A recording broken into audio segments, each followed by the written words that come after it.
Good morning.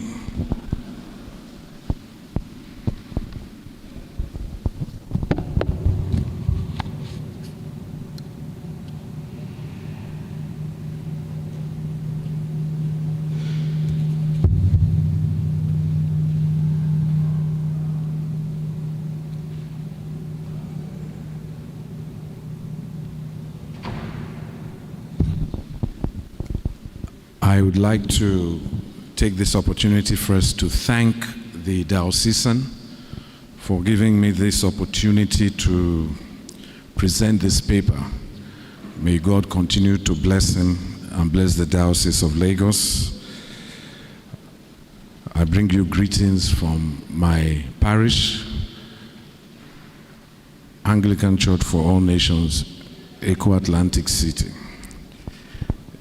Since I have 30 minutes, I will speak to the paper. You can find it in the booklet from pages 57 to page 70.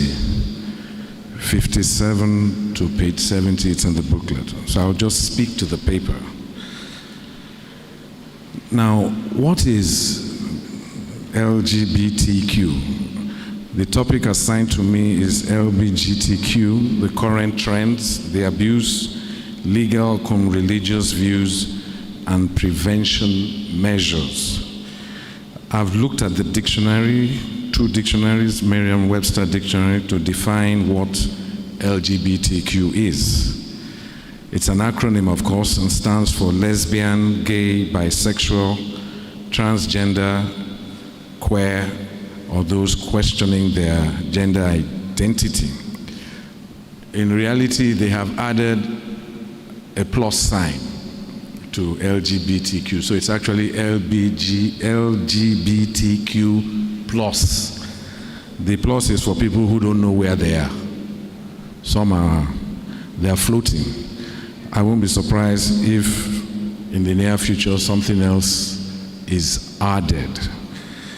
Now, in the Cambridge Dictionary, it's defined, it gives several definitions, but I'll just go straight to the ones that I have here. It says a lesbian is somebody who is relating to or characterized by sexual or romantic attraction to another woman. So that's a sexual attraction between women. Gay, which is used interchangeably, is sexual relationship between men, which is also homosexuality. Transgender is for those who feel that they were born as a man but now believe that they should be a woman, or vice versa. Queer, those ones don't know who they are. They are confused in their mind as to their sexual identity. They are similar to the ones that are known as the plus people. The truth of this is that we must ask this question. Homosexuality or lesbianism or gay, is it a new thing? It is not.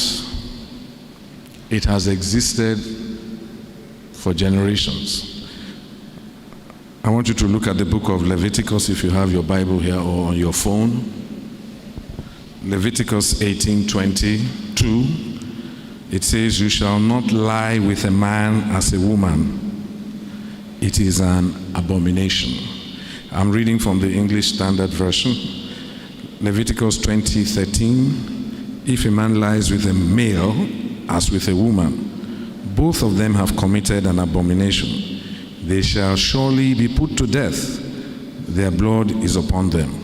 You will find comments like this in Romans 1:26 to 27. I'm trying to keep within my 30 limits. 1 Corinthians 6:9 to 10.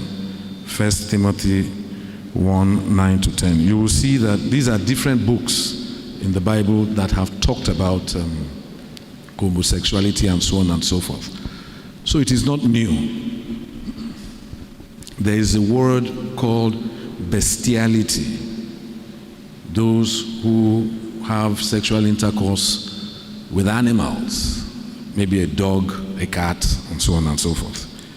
The world is full of sin As clergymen, we obviously know that. Now, since we have seen that this phenomenon is not new, it was talked about in the Bible, and the Bible is thousands of years old. How about in the modern time? In the modern times, a more organized approach to these activities came into being in the mid-20s, just before the Second World War. As you would expect, these organized movements, they did not really take root in this part of the world. They took root in what was called the New World, in America and places like that. There's a gentleman in 1924, his name is Henry Gerber, a German immigrant. He founded in Chicago the Society of Human Rights, the first documented gay rights organization in the United States. This was in 1924. Now, Gerber's small group published a few articles on homosexuality and tried to popularize this movement of theirs. Eventually, it was closed down, but guess what? In 1970, when we all became more enlightened, more freedom of expression, freedom of speech, Mr. Gerber's house became a place like a Mecca. It was recognized by the government of the United States as a place where gay issues started. So the government gave it recognition. That was as far back as in 1977. Now, also in 2004, the state of Massachusetts in America, there was a judgment in the court in that state that allowed for marriages to take place between same-sex people. And that was in May 17, 2004. So you can see that in America, for instance, this gay issue is recognized by law. They are allowed to do what you want to do. The problem with this is that in America, their freedom is very wide. Freedom to say what you like, freedom to do what you like. We will see how that affects us. In the Western world, as I said, they are free. As you know, we were colonized for years. We've had slavery for over 450 years. That was the time that slavery took. So unfortunately for us, people like us, Africans, we have been dominated by the Caucasian, the white man, the man from Europe. What is the effect of this? Our people tend to accept everything that comes from the Western world as being good. As you well know, if you go to the cemetery, all the angels are painted in what color? White. You have, if anything is bad, you will say you have blackmail, black pudding. Anything that is not good is what? Black. So some of our people, their psyche has been affected. Don't get me wrong, I'm not saying that homosexuality does not exist in Africa. It does. But the difference is that we hide it. We suppress it. It's not something that is done openly. But I was walking down Bond Street with my wife in London, and we saw two men approaching us. But I noticed that they held each other and they were very cuddly with each other. When they passed us, I looked at my wife, she looked at me, and I said, those guys, she said, yeah, I can see it. They don't hide it. If you have a homosexual couple here now, they will hold each other. They are not ashamed. But those who do practice homosexuality or lesbianism in Africa, there's still some restraint. This is where we have to make sure that we don't lose the grip we have on the suppression of it. It must not become something that is acceptable and condoned openly. In countries like South Africa, they are not as strict as we are in Nigeria. In South Africa, the law allows for same-sex marriage. They have a law that allows it. But if you go to the rural areas of South Africa, they reject it. But if you go to the cities, Durban, Cape Town, they allow it. In countries like Zimbabwe, Kenya, and Uganda, they ban it outright. In Uganda, if you are caught, they will execute you. Ghana has just passed a law that has several sentences for different things. You go to jail, I think the minimum is about 14 years. So most African countries reject it. In fact, out of the 54 countries in the, let me read this, out of 54 states recognized by the United Nations or African Union or both, homosexuality is outlawed in 31 countries as at October 2023. 31 countries. In Africa, we don't accept it. But there will be some people that will hide what they are doing and be involved in this kind of thing. What is the position of the law? In Nigeria, we have a law called Same-Sex Marriage Prohibition Act 2013. President Jonathan signed it into law. I'll read this portion for you. The Same-Sex Marriage Prohibition Act 2023 was signed into law on January 7, 2014 by President Jonathan. The law criminalizes public display of affection between same-sex couples and restricts the work of organizations defending gay people and their rights. The law imposes a 14-year prison sentence on anyone who enters into same-sex marriage, contract, or civil union, and a 10-year sentence on individuals or groups, including religious leaders, who witness, abet, and aid the solemnization of a same-sex marriage or union. It imposes a 10-year sentence on those who directly or indirectly make public show of their same-sex amorous relationship, and anyone who registers, operates, or participates in gay clubs, societies, and organizations, including support of these groups. For us who are priests, well, we have bad news here. For you, if you condone it, anyone who participates in a same-sex marriage as a priest, you will go to jail for 10 years. So, brothers, bear that in mind.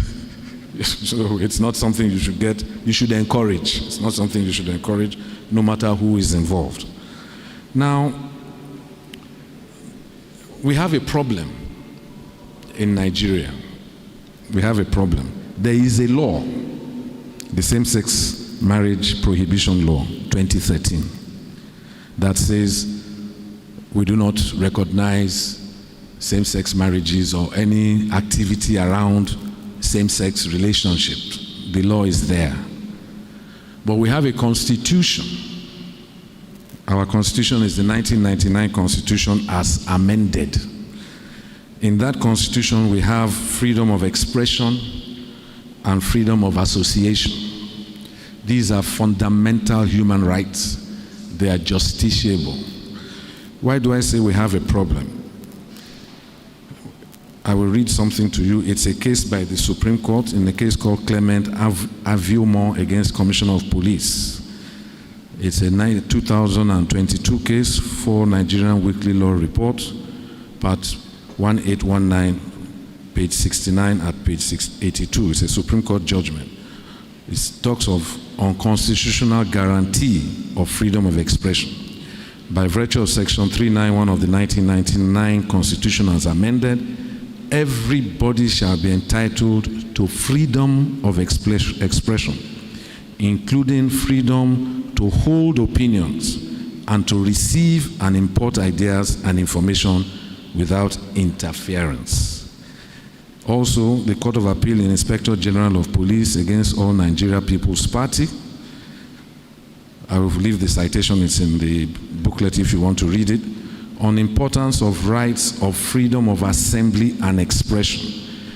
The right to freedom of assembly and freedom of expression are the bone of any democratic form of government. Besides, these embodiments in the Supreme Court law of the land, the 1990 Constitution, and the African Charter of Human Rights, and so on and so forth. What these judgments are saying is that the Constitution allows me to have any friend I like. It allows me to join any society that I like. That is why you can set up any organization. As long as it is lawful, it allows you to do that. Now, the problem is that in our system of adjudication, we have something we call the ground norm. The ground norm, this church is built on a foundation. Everything else is resting on that foundation.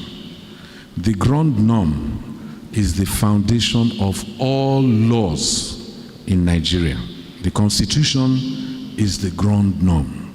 All laws, courts, government, Senate, House of Rep derive authority from the Constitution.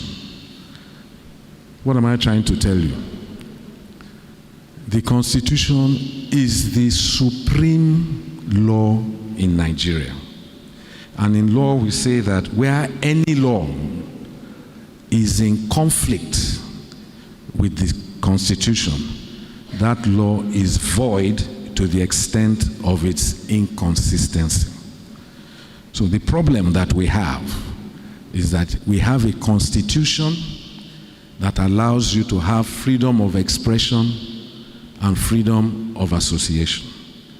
Then we have a law that says you cannot have a relationship with a man or two women. That law takes its authority from the Constitution. If that law is in conflict with the Constitution, that law will not stand. This is where the problem is. Now, I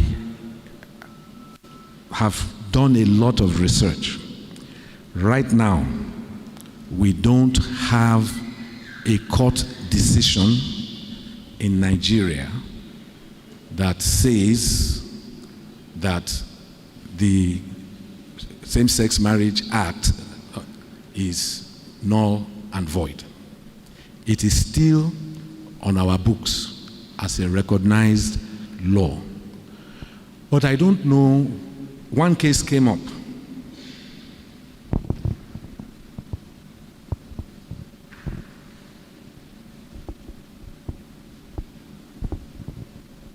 One case came up. That case is Mr. Teria Joseph Eba against Federal Republic of Nigeria. The case came up in the Federal High Court, October 22nd, 2014.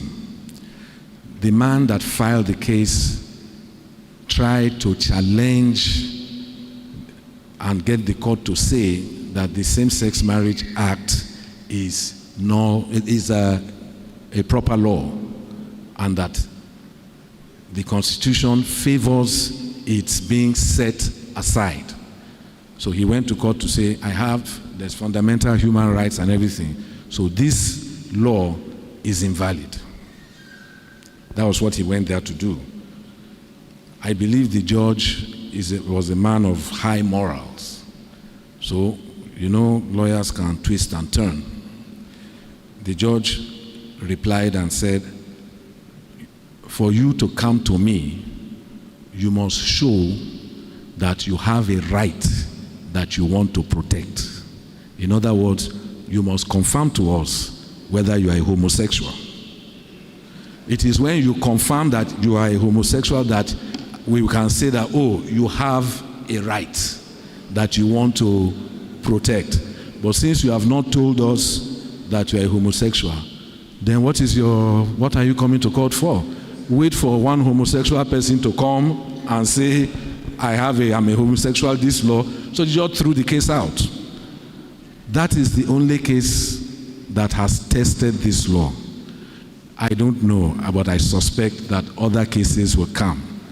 The truth is, what happens if you have a judge who is very liberal? He may very well rule that that law violates the Constitution and set it aside. It can happen. Now, what is our own position as a church? What do we do? I've already mentioned to you that the Bible, which is our standard, tells us homosexuality and all these things are wrong. It tells us that it's an abomination in the book of Leviticus. It tells us that it's a sin. And what are the wages of sin? If you read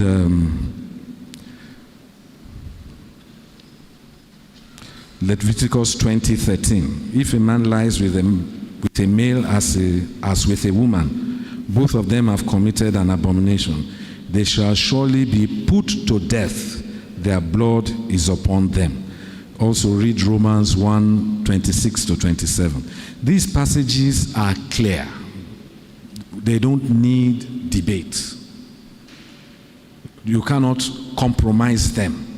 It says don't do it. Simple. Where do we now have this conflict? It is whether we want to follow the law of the land. I'm talking now as a church.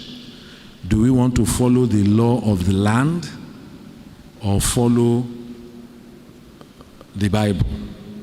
That is a decision that each individual will take. But as a church, I think we're already taking steps to ensure that we follow the Bible. All of us here who are priests, we all took an oath that we are not homosexuals and we don't follow those things. And we won't accept it. I, for one, will not marry two men. Because one, I believe it is wrong, and two, at the age of 63, I don't want to go to jail for 10 years. The ministry would have retired me even before you come out. So you have to think of all those things. Our church does not accept it by asking us to take an oath, or the wardens or other church workers, people in the PCC or in the diocesan board. It is clear that our church does not accept this kind of behavior. And as Christians, we must push this narrative. We have young children here. You must push the narrative that it is wrong. These days, our children are greatly influenced by the phone, internet, and all that. You know, there's the good internet and the bad side, the dark internet. The dark internet will teach people how to commit suicide, how to make bombs if you're a terrorist. There are all kinds of nonsense there. So you must make an effort to teach your child what the Bible says about this problem. The problem has existed forever, but we should not submit to it. It's a battle. The devil is raging like a what? Trying to devour people. So our youth, they are the future. We must ensure that they don't fall into drug problems. These days I see there's something they call it, I can't remember. You just find the person, he may be like this for 2 hours. He's spaced out. When I was in school, the only thing I think people did, if they did anything bad, was to smoke Indian hemp. I've never seen it in my life. I had friends who did in university. University, you meet all kinds of people. But I believe the things they take now, cannabis is probably like child's play. There's a tramadol or something like that. Tramadol is a drug that is morphine-based. It is extremely addictive. I remember when I had appendix problem. So the pain was so much, they gave me tramadol. Believe me, it's as if you are floating. The pain disappears. But the doctor told me that after about 2 or 3 that they are going to stop it. I said, this thing is helping my pain. He said, yes, you will like it. That's why they don't give people for long. So you can imagine somebody who is taking it every weekend or every day. He can never function. I'm digressing a bit into what he's supposed to talk about. So, what do we do as a church? Our fight is with the Bible. We don't have any other weapon. What we must teach and preach what the Bible says. As priest, it's not my job to try to be nice, to try to accommodate. If something is bad, please say it is bad. I don't care if Bola Ahmed Ashiwaju calls me, the president, that this one, that one, but you must accept, I will tell him no. Because my conscience, what do I tell God? That I compromise on my oath, on my faith?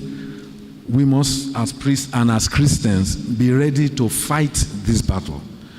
It will fight back. When Jonathan signed this law in 2014, he had a trip to Canada. The Canadian government canceled the trip because he signed this law. Some African countries have experienced, we collect aid to help us with our growth. Some African countries like Uganda, their aid has been cut down because they have a law against this. President Yoweri Museveni said to them, keep your aid, we will manage with what we have. I felt so proud when I heard that. I saw an interview, you can Google it, Christian Amanpour. She interviewed on CNN President, not the current one, the last one, last president of Kenya. Somebody can remind me of his name. Sorry? Not this current one, the last one. This one is Ruto. I can't remember the name. The one before Ruto. She interviewed him and brought up all these issues of human rights and all that. And he said simply to her, my people don't want it. The people I represent, the people that voted for me, don't want this. And that should be our attitude. Your senator, your House of Rep member, let them know we don't want this law. Because the white man will try to force it. He has forced so many things on us.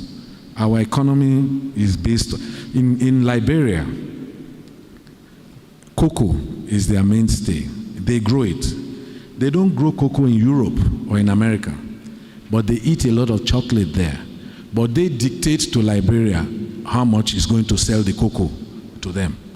The people producing it, they just take whatever they have. And they will do the same to us on this issue, because the gay rights lobby in America is very, very strong. The current Secretary for Transport in the United States is a gay man. He's married to another man, and he's holding such a high office, Secretary of Transport in America, openly, and nobody's saying anything. The Church of England, we know what has happened. We have gay, I have 2 minutes more, we have gay bishops, gay priests, which is why our church is moving away from the Church of England. We must stand firm, otherwise they will subsume us into this nonsense. That's about it. Everything else is written in the pamphlet. Please read it. My conclusion is that God will help us. I pray that in the name of our Lord Jesus Christ, that the Holy Spirit will minister to each and every one of us to resist this evil. In Jesus' mighty name.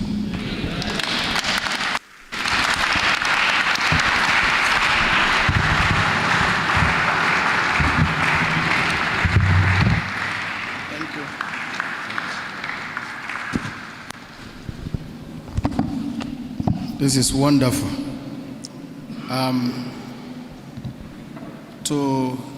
since he has started looking into drug aspects, we will now invite a drug expert, and to take his profile, Reverend Peter Oloniniran, please come and abridge the profile of the Reverend to be.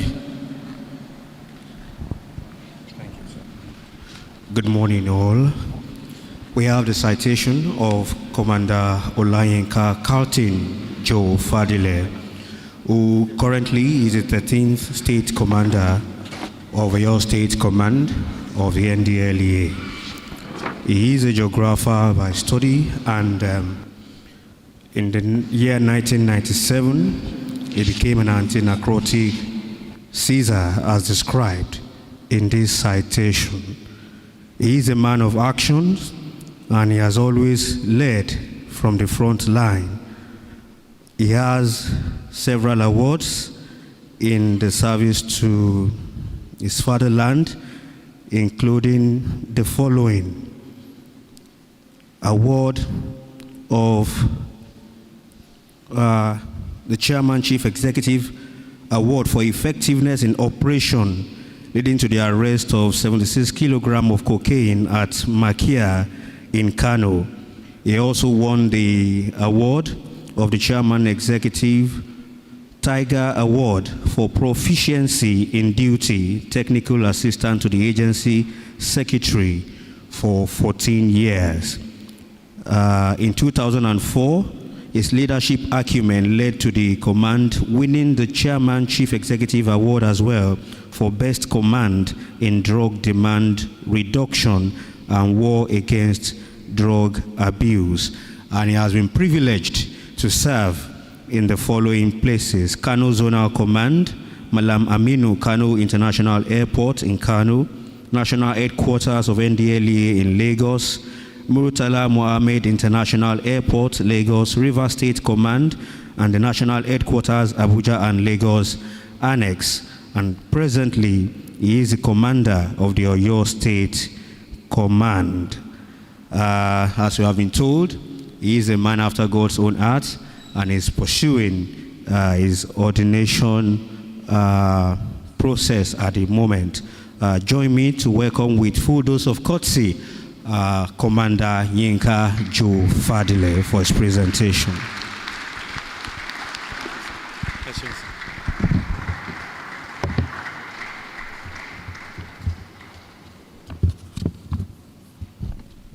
Good morning. I would like to begin by thanking the Lord Bishop for the privilege given to me, and thank you all for being here to listen. I will run through what I have very quickly. The details are in the brochure. To start with, we do an introduction. Drug is a problem. It's a worldwide problem. Is not localized in Nigeria. And the group that is at the highest risk are the youth, globally. Research shows that we have an estimated 246 million youth worldwide that are into drugs.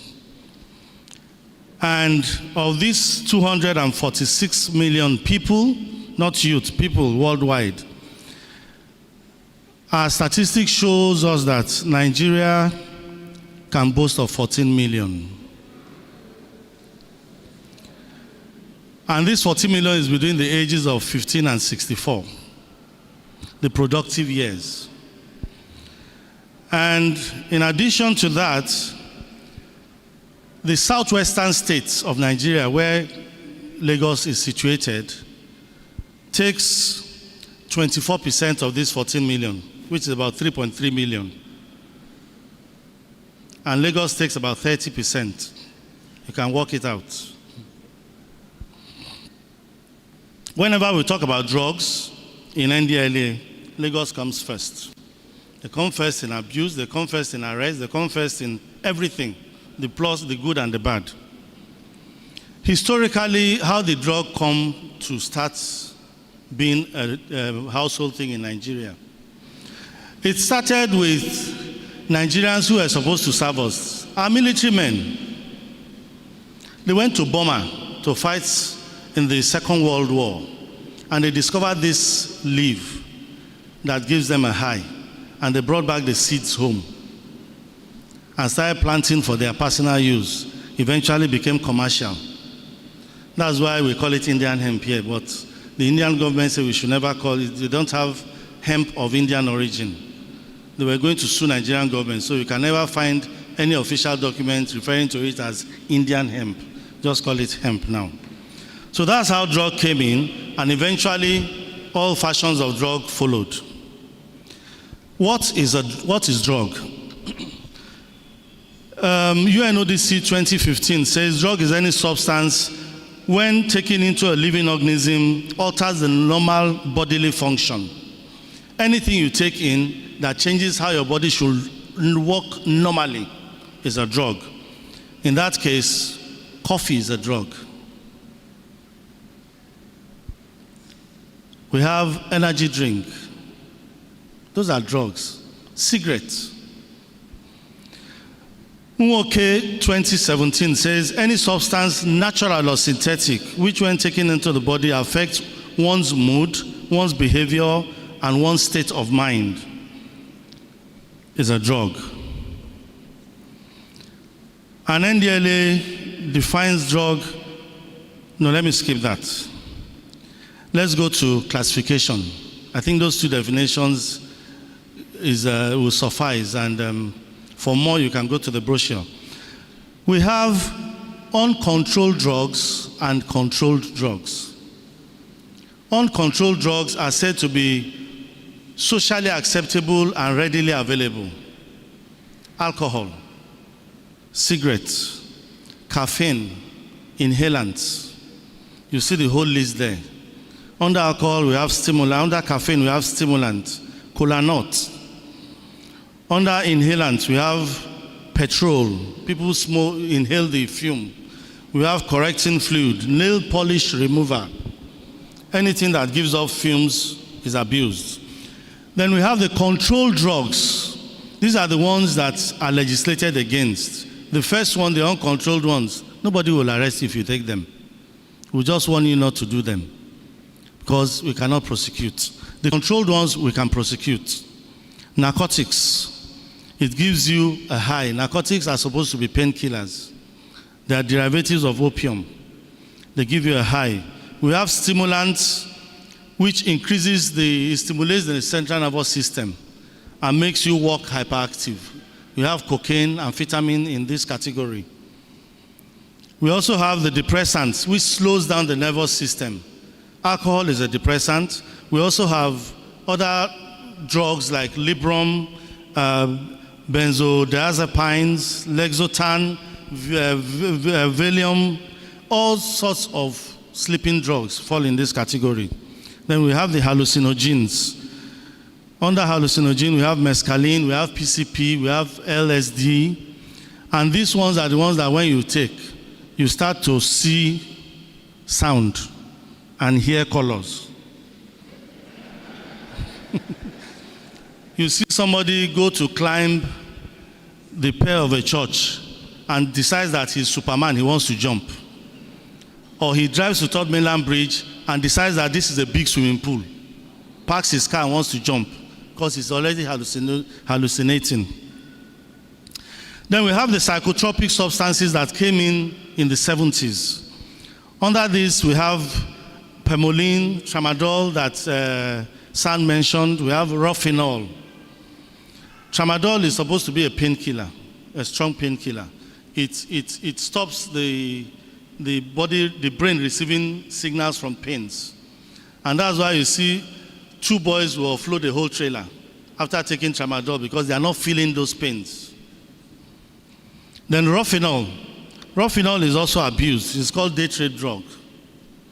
That is what young men put in drinks or young women, and they don't remember a thing about what happened. The bad thing about that is it permanently sterilizes the young girl. and it's irreversible. So you put Rofinol in her drink, she drinks it, you have your way, you've destroyed her for life. Then we have cannabis, which is hemp. We all know that. We have the ones we call NPS, new psychoactive substances. This is the big boy on the street now. Colorado on Colos. Ice, Arizona, Spice, skunk, squishes. Squishes is said to be a harmless beverage. Brethren, it is not. Just last month, we use for rice in parties. That is what they put on a stove. They put cannabis inside, put water and boil it overnight. Simple science. It extracts all the chemicals. They remove the leaves, then the process starts. They put codeine, tramadol, swinol, rofinol, all the drug types they can find. They put inside, dissolve it and mix it. It becomes a very unpalatable concoction. They now take black ant, which is called boom in some places, and pour plenty inside. It makes it palatable. That is what our young people take in the lounges. It is not innocent. It's even better to just take normal cannabis.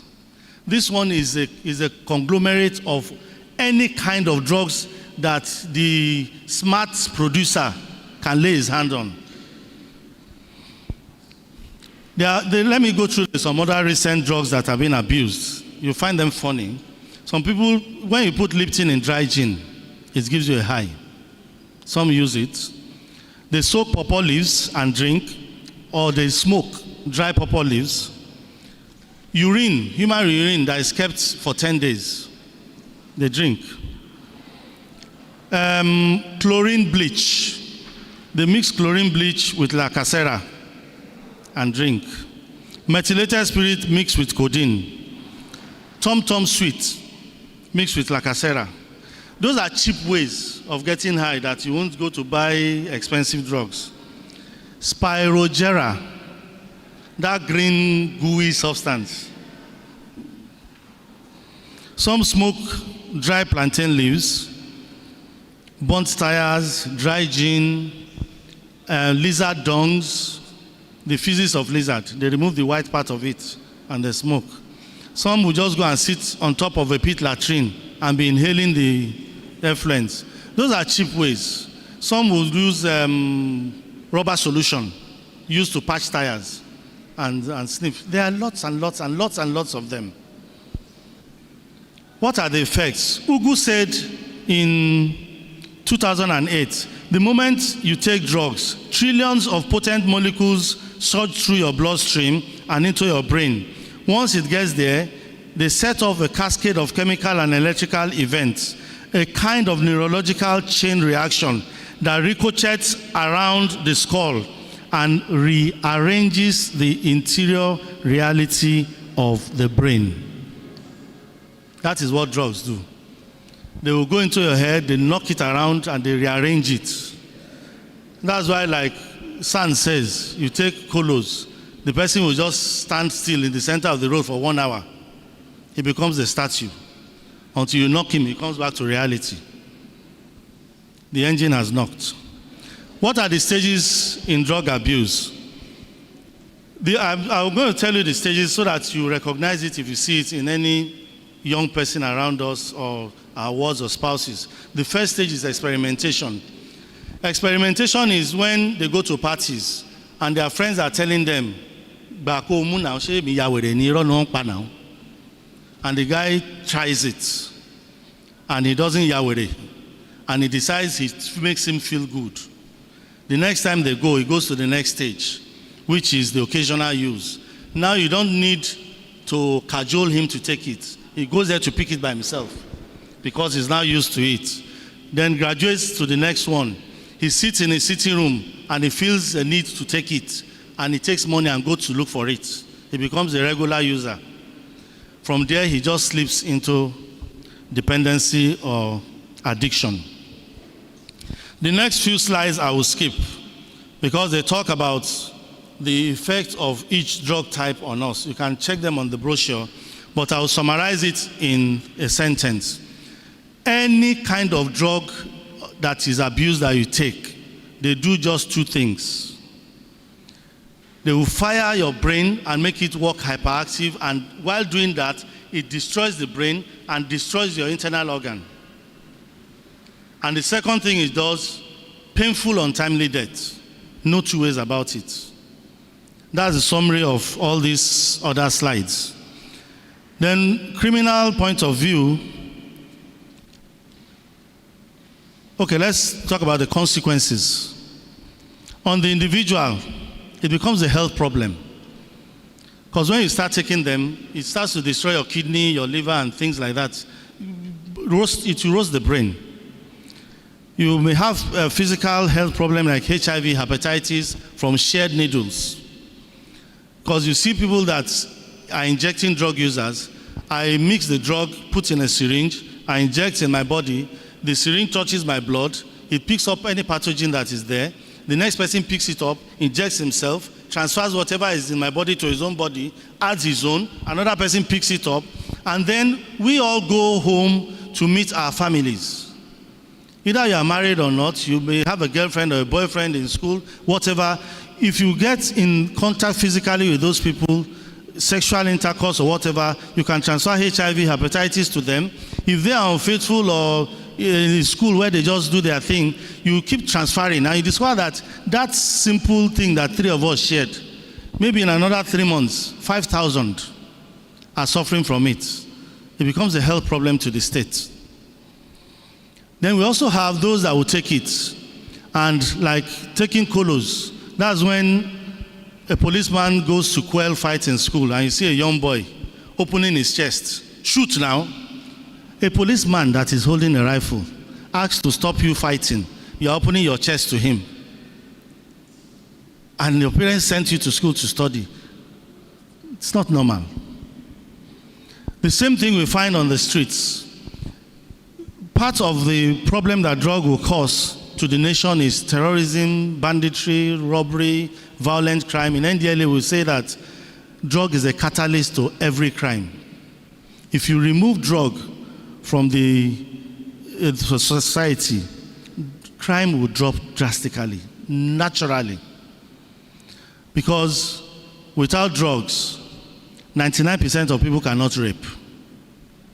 Without drugs, almost 100% of people cannot slaughter a human being. Without drugs, maybe about 70-80% will not be able to be bold enough to burst into somebody's house in the middle of the night. Without drugs, almost 100% will not exchange fire with trained policemen and soldiers. So drug leads to all sorts of criminal activities, and at the end of the day, you get arrested in possession. Maybe I pick my drugs and I give it to my staff here to hold for me. You may not even know what it contains. If he's arrested with it, possession, it's called possession, he goes in for 15 years. So somebody tells you, okay, hold this bag for me, and he walks away. And you're arrested and drugs are found in it. It is called, in law, it's called a strict liability. I think San can help me with that. It's strict liability. You are found with it, it's your liability. You prove that it's not yours. So you go for 15 years. If you are now found selling, you go for life. And there are more coming. Signs of a drug user. I will ask that we go through the material to see the signs of a drug user. And unfortunately, it's not been shown here. You will have seen some pictures before and after of people that have used drugs. You get the signs of drug users from the brochure. I will go straight to, excuse me.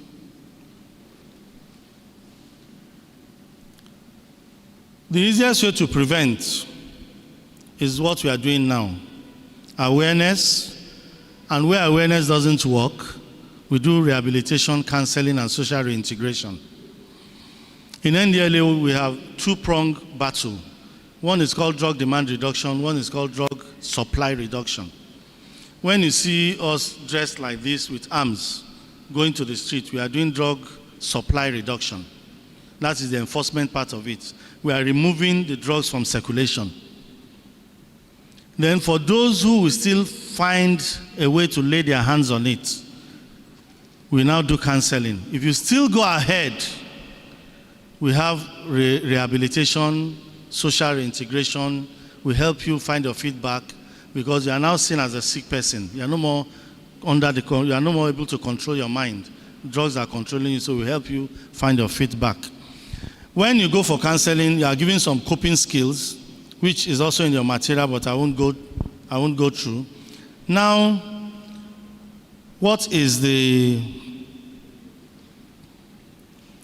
role of the church?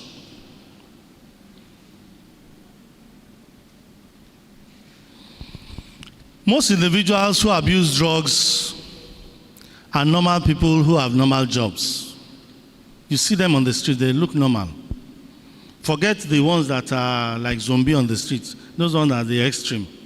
You find technocrats that are drug-dependent persons. A lot of them. Big men that are drug-dependent persons. And many of them are in our churches. Should the church disregard them and let them just be? Or should we offer help? There are some Bible verses here that you can go through at your own time. The role of the church is mainly to prevent people from even having access. Education. The church should help. The church should speak against it. Statistics shows that youth are in the majority of those that take drugs. In a school where research was done by the United States Library of Medical Sciences, they discovered that in a single school, 47.5% of the population are either taking drugs or have used. A secondary school. And the same institution also did the research and discovered that in southwestern Nigeria, 4 out of every 10 undergraduates has either taken drugs or actively taking drugs. This statistics is about 2 years old. So you can imagine what the current statistics will be. And most of these people are in our churches. So do we ignore them? No. However, the church should provide support, help, awareness, caring, education, prevention. There is a point where denial sets in. You pick a drug-dependent person, and the first thing they tell you is, it can never happen to me. It cannot be my child. Some will say, no, that my kid knows already how I feel about drugs. You know, go try them. Then you have people that go into denial to say, the problem, no, I take drugs, but it's not that bad. I can still control it. Denial. Some will say he knows how to quit when he wants to quit. It's not true. What can the church do? The church must stay up to date on the current drug trends and other health issues so as to be able to know how to help those that are in need. The church should remain a moral compass for us, the adults, and the youth. They should continue to guide us on the wrongs and the rights. Feel the emptiness of the mind. You said the idle mind is the devil's workshop. The church should find more ways of filling the emptiness of the mind, especially for the young people. They are active, hyperactive. They are looking for where to burn energy. The church should become a supportive community, should build emotional resilience, where people will come to you with this, try it, and you'll be like, no. Scripture says this. We should build character and conflict resolution skills in these people, the youth.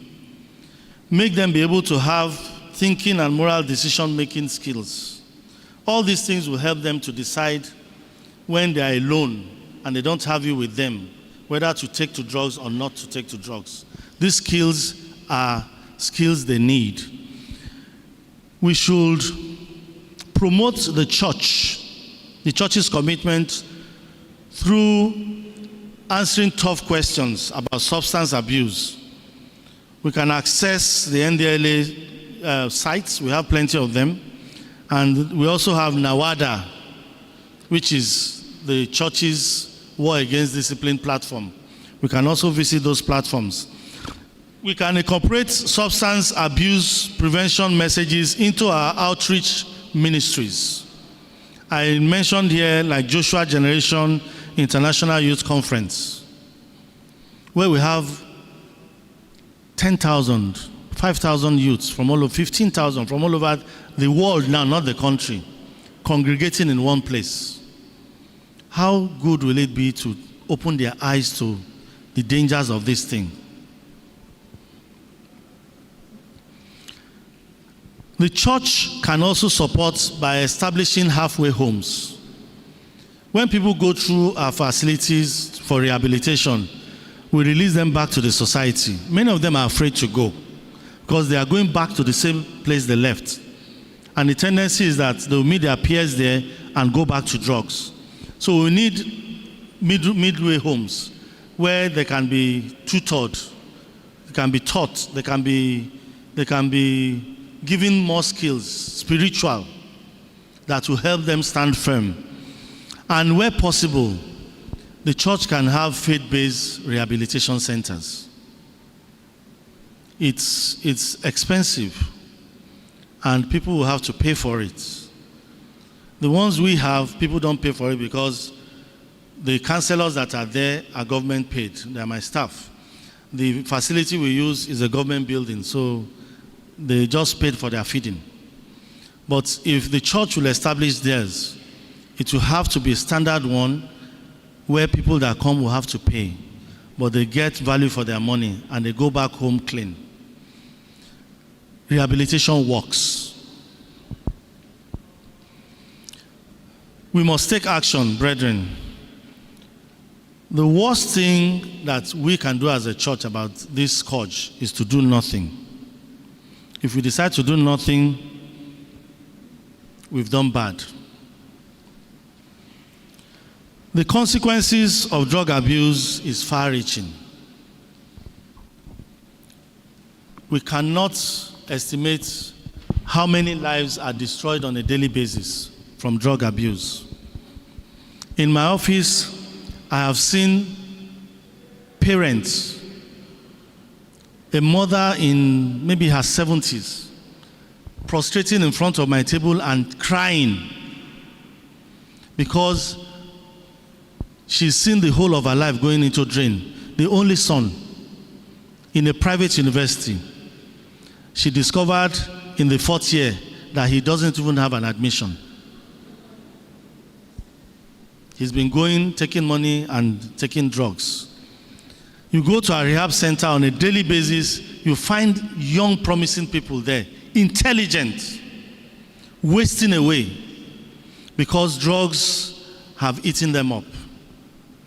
A few of them come out clean. A few of them go back.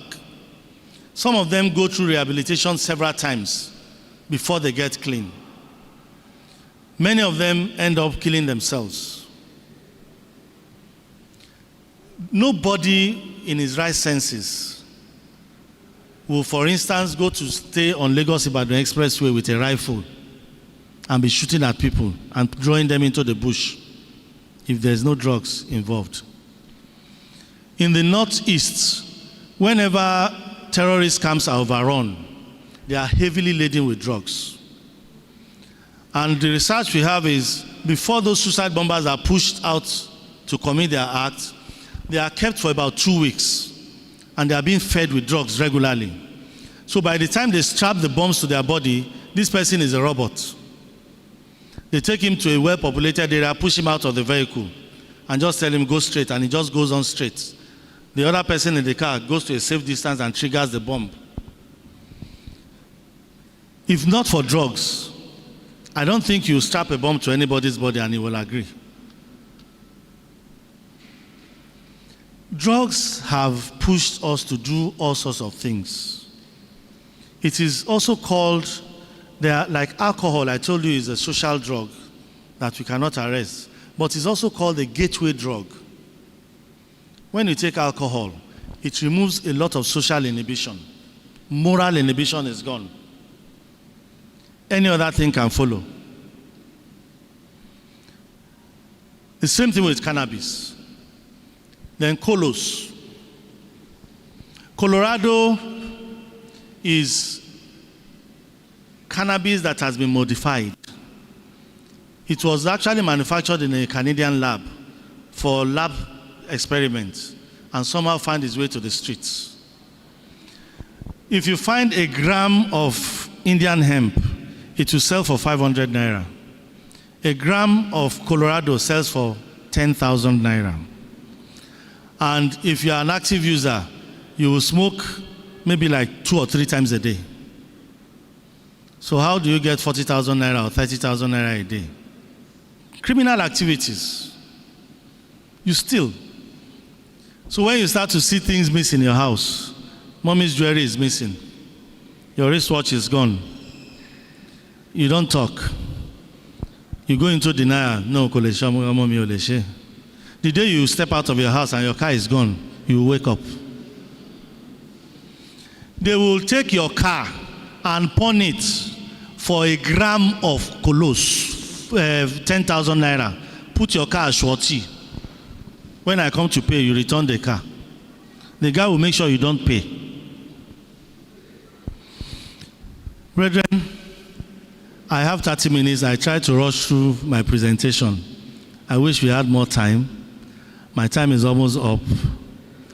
Let us help our youth stay off drugs so that we have a future.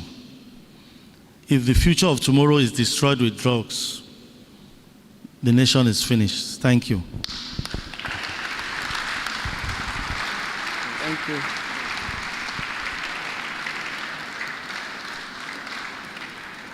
Thank you very much. Please, we still need your patience for all the presenters to run at once. Let's listen to a woman to talk. Mrs. Helen, hold it. I want to invite Venerable Fashakin to briefly, in less than 30 seconds, to just take on the profile of their sister, Helen.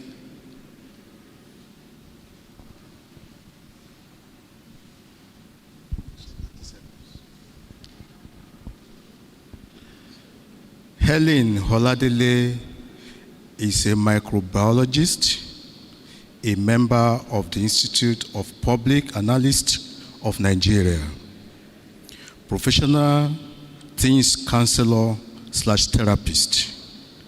She is the founder of the Redirect Academy, where teenagers are helped to overcome all teen-related challenges. An intentional parenting advocate, enlightens parents on the need and how to be intentional. She has facilitated trainings on sex education, intentional parenting, purpose child protection, raising children in the 21st century, and more in religious organizations and schools. Child Safety Ambassador. She is a facilitator at the Taiwo Akinlami Academy, where the focus is providing unusual insight on child safeguarding and protection to all schools, churches, and all child-focused organizations. Helen Holadele has authored some e-books for parents, and she just launched her first paper for teenagers titled Note to My Body, where she highlighted challenges teens go through and how to overcome them.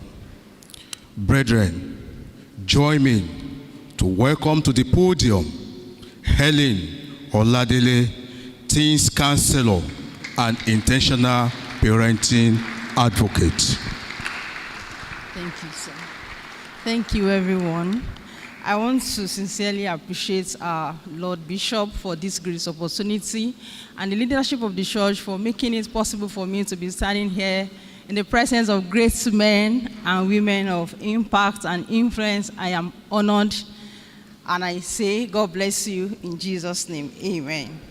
So I want to be talking on child abuse. Child abuse. My slide? Okay. My slide.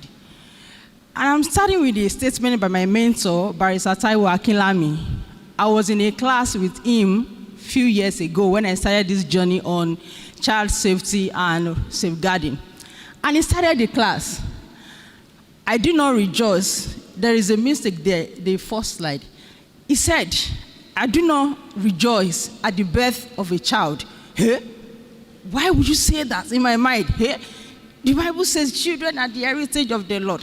Why would anyone not rejoice at the birth of a child? You know, in my mind I was, is this man not blaspheming like this? But the Bible even says that a fool is considered wise when he keeps quiet. In my mind, okay, let's see where you are going with that statement. But at the end of the class, I agree with him because like in debates, they say, I think I'll be able to convince and not confuse you. So that is what I'm bringing to us today. The real joy is not at the birth of a child. That is where I'm starting from. And I hope that I'll be able to convince and not confuse you by the end of my speech. State of the Nigerian child. The state of the Nigerian child.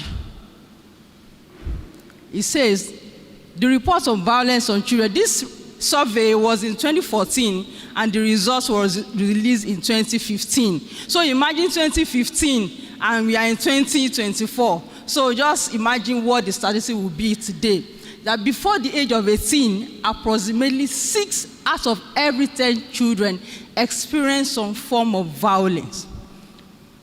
1 in 2 children experience physical violence. That is 2 children, 1. 1 in 4 girls and 1 in 10 boys experience sexual violence. 1 in 6 girls and 1 in 5 boys experience emotional violence. And this violence, abuse, they are not in isolation. When a child is being physically abused, you will know that definitely emotional abuse is in place. When a child is sexually abused, definitely emotional abuse is in place. When a child is neglected, definitely there is a possibility of physical or sexual abuse and emotional abuse is in place. So there is, most times this abuse happens. A child can experience all 4 forms of abuse. That is it. During the past governments, during Jonathan era, we have over 10-point-something million Nigerian children out of school. In Buhari era, it was 13.5. But as of today, we have over 20 million Nigerian children out of school. That is neglect. So imagine when children are on the streets, uncatered for, they are neglected. So sexual abuse, physical abuse, and every other abuse will have taken place. So what are we saying? That child abuse is a big problem. If we are serious about changing the narratives in our country, we need to be very, very, very intentional on how we are raising the next generation. Very, very intentional. I mean, when our father here, they were talking about the issue of drug abuse, and it is crazy. Drug abuse and teenager in secondary school. I deal with teenagers. Sometimes I get home, I cry. I say, God, why did I even have children? Why am I not a missionary? Just go somewhere preaching Christ, and then it is crazy. homosexuality, it is crazy among teenagers. It's order of the day. So we need to sit up on how we raise our children. And abuse, what is abuse? You know, you can follow the definition I have in the book, but I say here that abuse is to make someone less of a human. You know, make someone less of a human.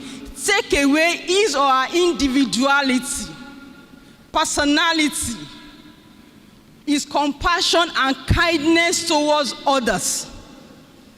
Abuse, when you abuse a child, you have taken away the individuality of that child, the personality of that child, his compassion towards other people. You have taken it away. Because an abused child, we abuse other people. We abuse other children. You know, I've seen it play out like 100 times. I remember in case something happened in the school, and this particular boy was bullying everybody in the class. Bullying everybody. And it got to the height of it one day. The teacher was teaching, and he threw a pen at the teacher. And the school said, we have gotten to the height of it. We need to invite the parents. So by the time they invite the mother, the school invited me, I was there. The mother was, no, more trust on mommy. I trust him. If I do my eyes like this, he will sit down. I cannot do that. Okay, madam, calm down.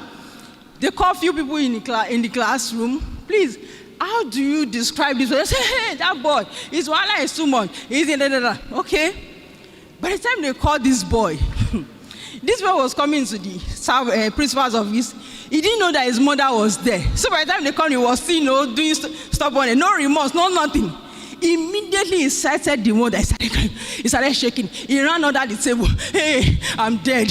And immediately the mother rose up from the chair like when he want to catch chicken. But that shall affect me. Hey, is it true? You threw something at your teacher. I will kill you today. You know me. I don't take nonsense. I say, oh, no wonder.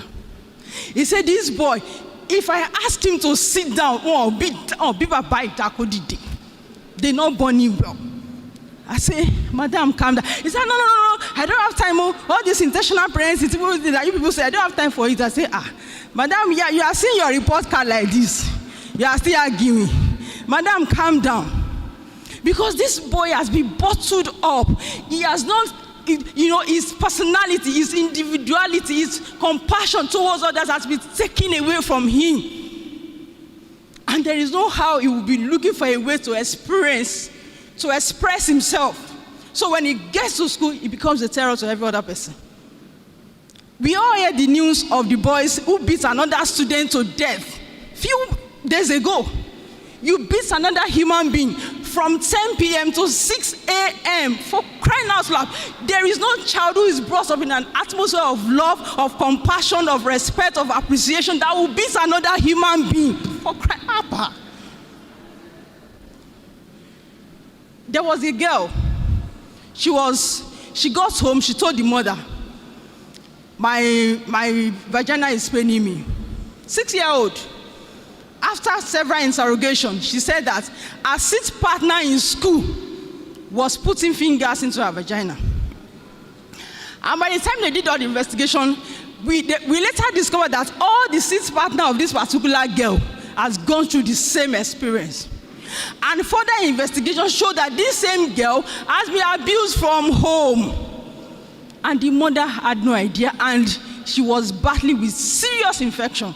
And she was carrying out the act with every other seat partner in the school. So abuse is not something that we need to joke with, child abuse, because it is not just about the child alone. Every other person, every other innocent children, they are at risk. No child is safe until all children are safe. Peer pressure among teenagers, my goodness. So many teenagers, they go into sexual relationship because of negative peer pressure from the boys, even from their girls, their friends, girls, the same gender. Child abuse is a cancer. So that takes me to, let's talk about different types of child abuse. Physical abuse. And majority of us parents, I am not exonerating myself, majority of us parents are guilty of physical abuse. Because in the name of discipline, we abuse children.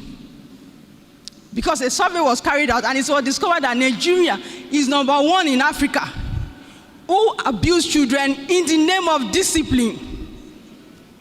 Discipline. Discipline, the origin of discipline is from Latin word disciplinare, which means to teach. To teach. And one of the best ways to teach is to model. Model. You want your child to be disciplined, then you have a culture of discipline around your home. The child is not the only imperfect being in the family. It starts from you. But we beat children, we beat them for everything. You know, physical is a big issue. Some parents will not even have she need no more. We are in 2024. If you are raising your child just for the 4 corners of your room, fine. But if you are raising children that are going to the world that has become a jungle, parents, please be calming down. A lot is going on. Children that are beaten, battered, and everything, they go out there some go there to seek succor from fellow boys or girls or whatever, or in drugs, on anything. So please, let's be calming down. And the next one is sexual abuse. Any contact with the child for sexual purpose is sexual abuse. And thank God that teenagers are here. Sexual abuse involves boyfriend and girlfriend relationship. Because a child is anyone under 18, and anyone under 18 cannot give consent to sex. So when you have that boyfriend say, if you love me, do this with me, no. It's an abuse. And the next one is neglect.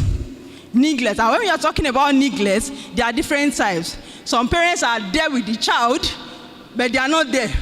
Well, everybody on your own. I'm working from home. The child is on phone or laptop. And you are just done. You're home with the child from morning to evening, but the child is not learning anything. The child is just on their, on his or her own. That is one part of neglect. Another neglect is you are there and you don't even know what to do. The child say, hey, this child, we don't know what happened. Like a mother, the 13-year-old was sexually abused in school. He said, hey, I don't want people to know that my child was abused. I said, okay, let's take the child to the hospital first. He said, don't worry, I'm a manager. We'll manage it at home. That child, as far as I'm concerned, is neglected. So that's about that. And the next one is causes. We want to look at what are the causes of sexual child abuse. Number one is history of abuse. History of abuse. An abused person will abuse another human being. Because a hurting person is likely to hurt another person. A wholesome person will not think of hurting another human being. It is when you are hurting, it is where you are not wholesome, it is where you are your mindset, you are dysfunctional. That is when you look at another human being and you want to do evil to that person. So it becomes a generational abuse. Like a mother who met me 2 weeks ago said, I don't have any relationship with my mother. Like, even up to now that I'm married, there's nothing that is going on in my life and I can call my mom, hello mom, nothing. And I promise myself that it will not happen with my children. But I said, ma, but do you know the unfortunate thing now? I have 3 girls, 2 teenagers and a preteen. They don't want to talk to me. They rather go to their father. And I'm like, hey, hope it's not as if I'm becoming my mommy like this. And I say, sorry, you're already your mommy. I say, no, I don't want that to happen. What can I do? I say, congratulations. Because you even realize that you have this challenge is a good thing. Because another parent will get kidney. That's how my mommy raised me. They will see when I'm fine. I have a good job, a good husband, and riding fancy cars. I don't need anything. I say, so now that you know you have a problem, then let's sort it. You want to first of all forgive your mother. People do what they do with the best they know and the resources at their disposal. If your mom had known better, she would have done better. And you had no idea the kind of parenting experience your mother had. So you need to stop that generational abuse from your end. And we started the journey. Another one is ignorance. Ignorance of who the child is and whose the child is. You treat someone based on how you see that person. Take, for instance, the President of America said, please please, sir, this is my son, very stubborn, he will not listen to instructions. I want you to help me to raise him, But if you can raise him very well, oh my goodness, you and your family, you have first-class tickets to UK, America, you can come to the White House. Give you fantastic offer. You will come to church and you tell everybody, I'm a president, the American here. You'll be like, seriously, you say, don't you know the American president? Are you staying with me now? You will brag about the child. You will not beat the child to stupor. You will not insult the child. You will not call him names because I'm a president in you. But that child under your care is God's child. Is God's child. They came from God through you. You do not own them. The Bible says children are the heritage of what? Of God. That child under your care is God's child. You are a steward. God brought that child through you for a solution to the world, solution to the problem of the world. You don't know whether that child will be the solution to cancer or the problems you are having in this world. You have no idea. So the way you see that child would determine how you treat the child. Omolong, a child of God. This is a child of God under my care. For crying out loud, goodness. It's massive. It's massive. Parenting, that God entrusts his own child onto your care. Have that mentality from today. It will inform how you discipline, how you treat, how you do everything to that child, whether your biological child or your maid or any other child in your area of influence. It is very, very important. How you see something determine how you treat that thing. How do you see your child? Very, very important. Solution, quickly. I said solution in three ways: awareness, education, and advocacy. Awareness is in the sense that as you are seated right there, you are thinking, how am I constituting threats to children under my care? How am I abusing children under my care? As a parent, Sunday school teacher in school, in whatever capacity. What am I doing that is constituting abuse to that child? Very, very important. Self-awareness. Because we treat children as if they are non-existent. They are not seen. Don't talk of being heard. No, you don't talk. No, sit down there. When I'm talking, you don't talk. So you want to sit down and be aware. What am I doing? How was I raised? You need to debrief yourself. If you are raised in a dysfunctional environment where you were abused or something, debrief yourself. When you are alone, you can't lie to yourself. You can tell lies to everybody in the world, but you yourself, you cannot lie to yourself. So please debrief yourself, because a lot of hurting parents are hurting children unintentionally. They don't want to. Look at this mother. I said the same thing my mom did. I'm doing it to my children. I yell, I nag, I do this. And my children will say, well, mommy, you and your shouting. We don't want to. They would rather go to their father. So please, we need to come to the consciousness of who we are and what we are going through, or what we have gone through, that has informed the way we see and treat our children. Very, very important. And the next one is education. Education. Intentionally seek knowledge. The Bible says, my people are destroyed. My people, God. He said, my people. It means that the children of God, you will think that after my people, you will hear that they are blessed. But I said, no, my people are destroyed. For what? Lack of knowledge. You will love your child and destroy that child unintentionally. No parents, I don't think any well-meaning parents will want to destroy their children. No. But unintentionally, because you don't have the right knowledge. So please, I beseech you by the message of God today that you intentionally seek out knowledge on how to parent in the 21st century, because the world out there is a jungle. These teenagers are going through a lot, and the parents are not there to listen. The parents are not available to listen. Your disposition, when you are coming in like this, lion of the tribe of the home has arrived, everybody running for cover. They can't share stuff with you. Mommy is coming like this. Who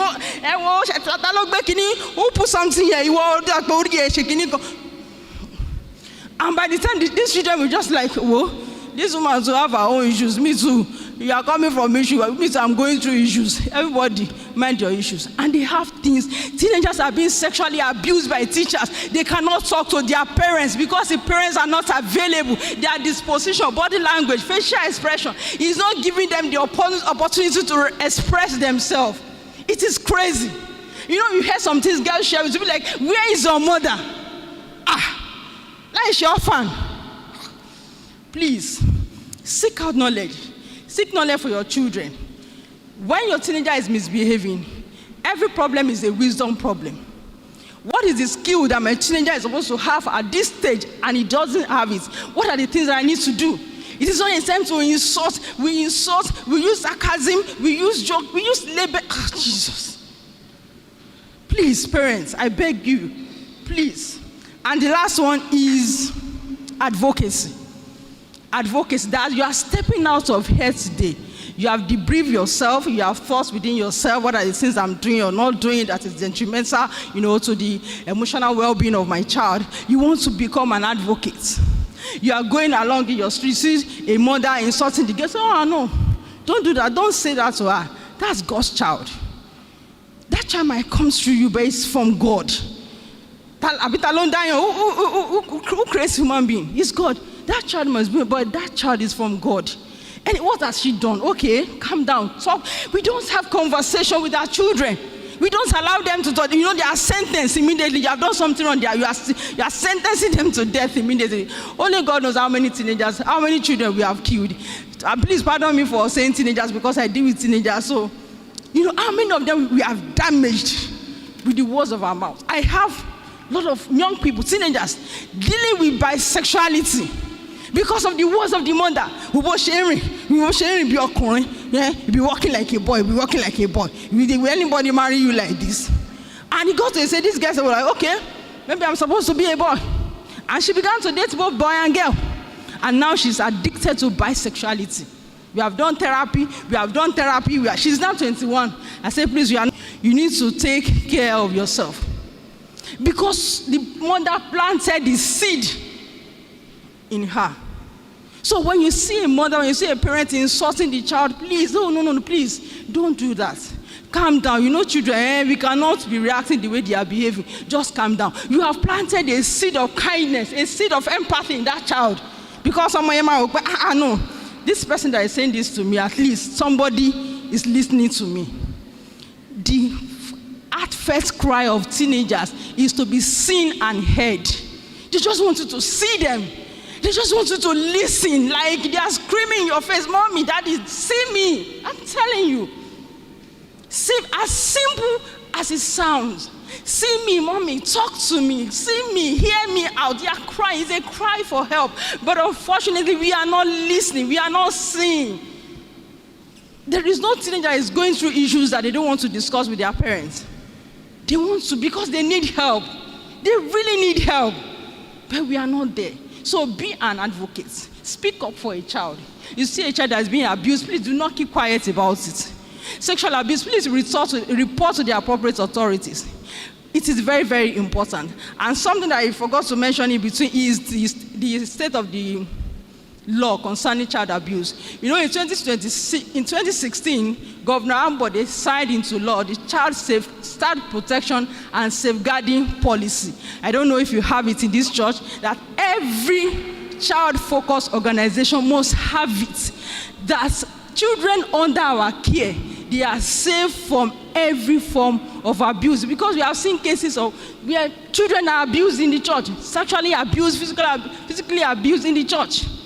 So that was signed into law to protect children. Please, I beseech us by the mercies of God that we protect children under our care. These children, they are our future. They are our future. This place I'm standing today is a child today that will be standing in this place in the next 10, 20, 30, 40, 50 years. He will have become an adult. All these chairs will be occupied with children in the next 10, 20. How are we raising them? Our father was talking about the issue of drug abuse. Even in the church, it is a menace. It is crazy.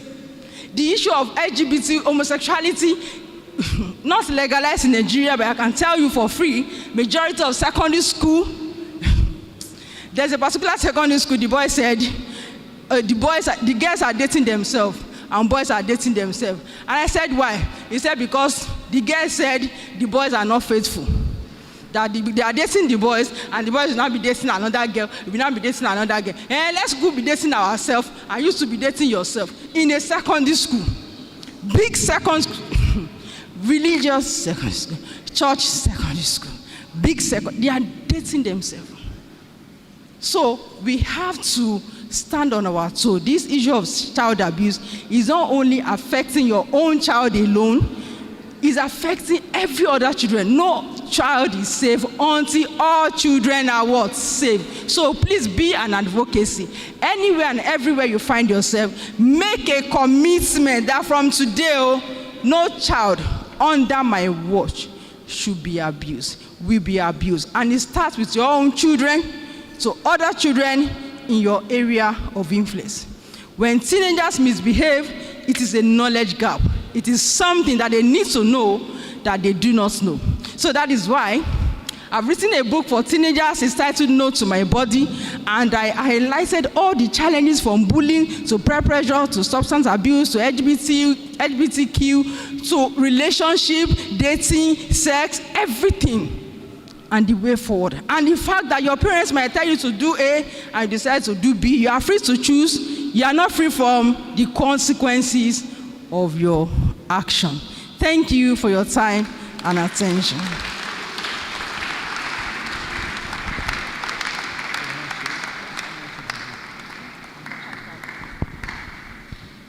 A round of applause once again. Thank you.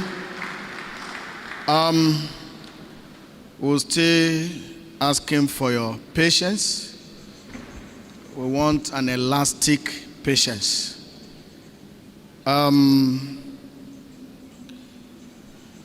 So that we'll be able to digest the CV of the man who will present later. Let's attend to hear another woman's voice.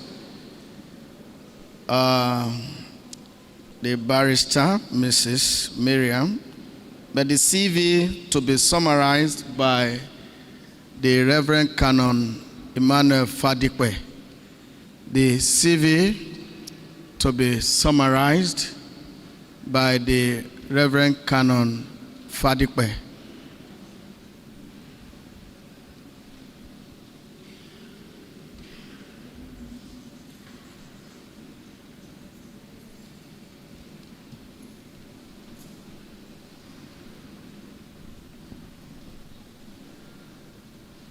Thank you very much, sir. The next speaker is Mrs. Miriam Ikweme. She hails from Odicha in Anambra State. She's a lawyer by profession. She schooled at University of Lagos and University of Benin. She has over 19 years experience in diverse areas of legal practice in specific competencies, notably in corporate and commercial law, civil law, real estate, and family law. As an astute mediator, certified in proficiency in mediation skills, and accredited by the Lagos Multi-Door Courthouse, she brings her expertise and passion to the practice of mediation with records of interventions in disputes ranging from matrimonial causes, banking and commercial disputes, real estate claims, probate matters, and restorative justice, among others. Banking and commercial disputes. Miriam Ikweme is also an avid writer and was twice published on Peters Magazines, a lifestyle and information journal of the Women's Department in the Diocese of Lagos, and internationally in the poetry category of the Creators of Justice Literary Award 2021. An international literary publication committed to the protection of human rights and justice. She has about 30 written works to her credit. She's unapologetically devoted to the service of God and is a committed Christian who has held several key roles in different committees and groups at her local parish at the Church of the Ascension, Badore, where she has been laboring in Lost Vineyard since joining the fold in 2010. She's the current Parish Church Council Secretary, a place of stewardship that she has occupied for 10 years. Family life is important to her, and she's married and blessed with 3 adorable children. My pleasure to invite to take the stage Mrs. Miriam Ikweme. Let's clap our hands. Thank you very much. Thank you, esteemed people of God. I will not do justice without rendering my unreserved appreciation to our enigmatic diocesan, the Right Reverend Ifedola Gabriel Senasu Kukpevi, for this rare privilege. I am grateful. I also sincerely want to extend those same appreciation to the indubitable team that has put together this program. I believe you will agree with me that it is power-packed. We can't get better than this. When I looked through the lineup of the topics, I was marveled. Thank you so much, Venerable Williams Mehison, and we would like you to send the message across to the team. We are enthused. To my fellow speakers, I am also extending my warm hands of appreciation to you, members, clergymen and clergy wives here, honorable members of the laity, a good afternoon once again. In the next few minutes, I will be taking us, and I'll be speaking to my presentation. I'll be taking us through modern realities of an ancient evil that has persisted with us to this day. Well, unfortunately, but undeniably, it has actually morphed into a hydra-headed monster. So what started as the elephant in the room, which we probably deliberately condoned or subconsciously allowed, has become a dinosaur that is threatening to pull the building down. And it is around us everywhere. I'm sure probably we may have come across stories like a woman who took hot iron to the back of her husband while he was sleeping and virtually removed the flesh of the back. Yes, we may have come across stories like that.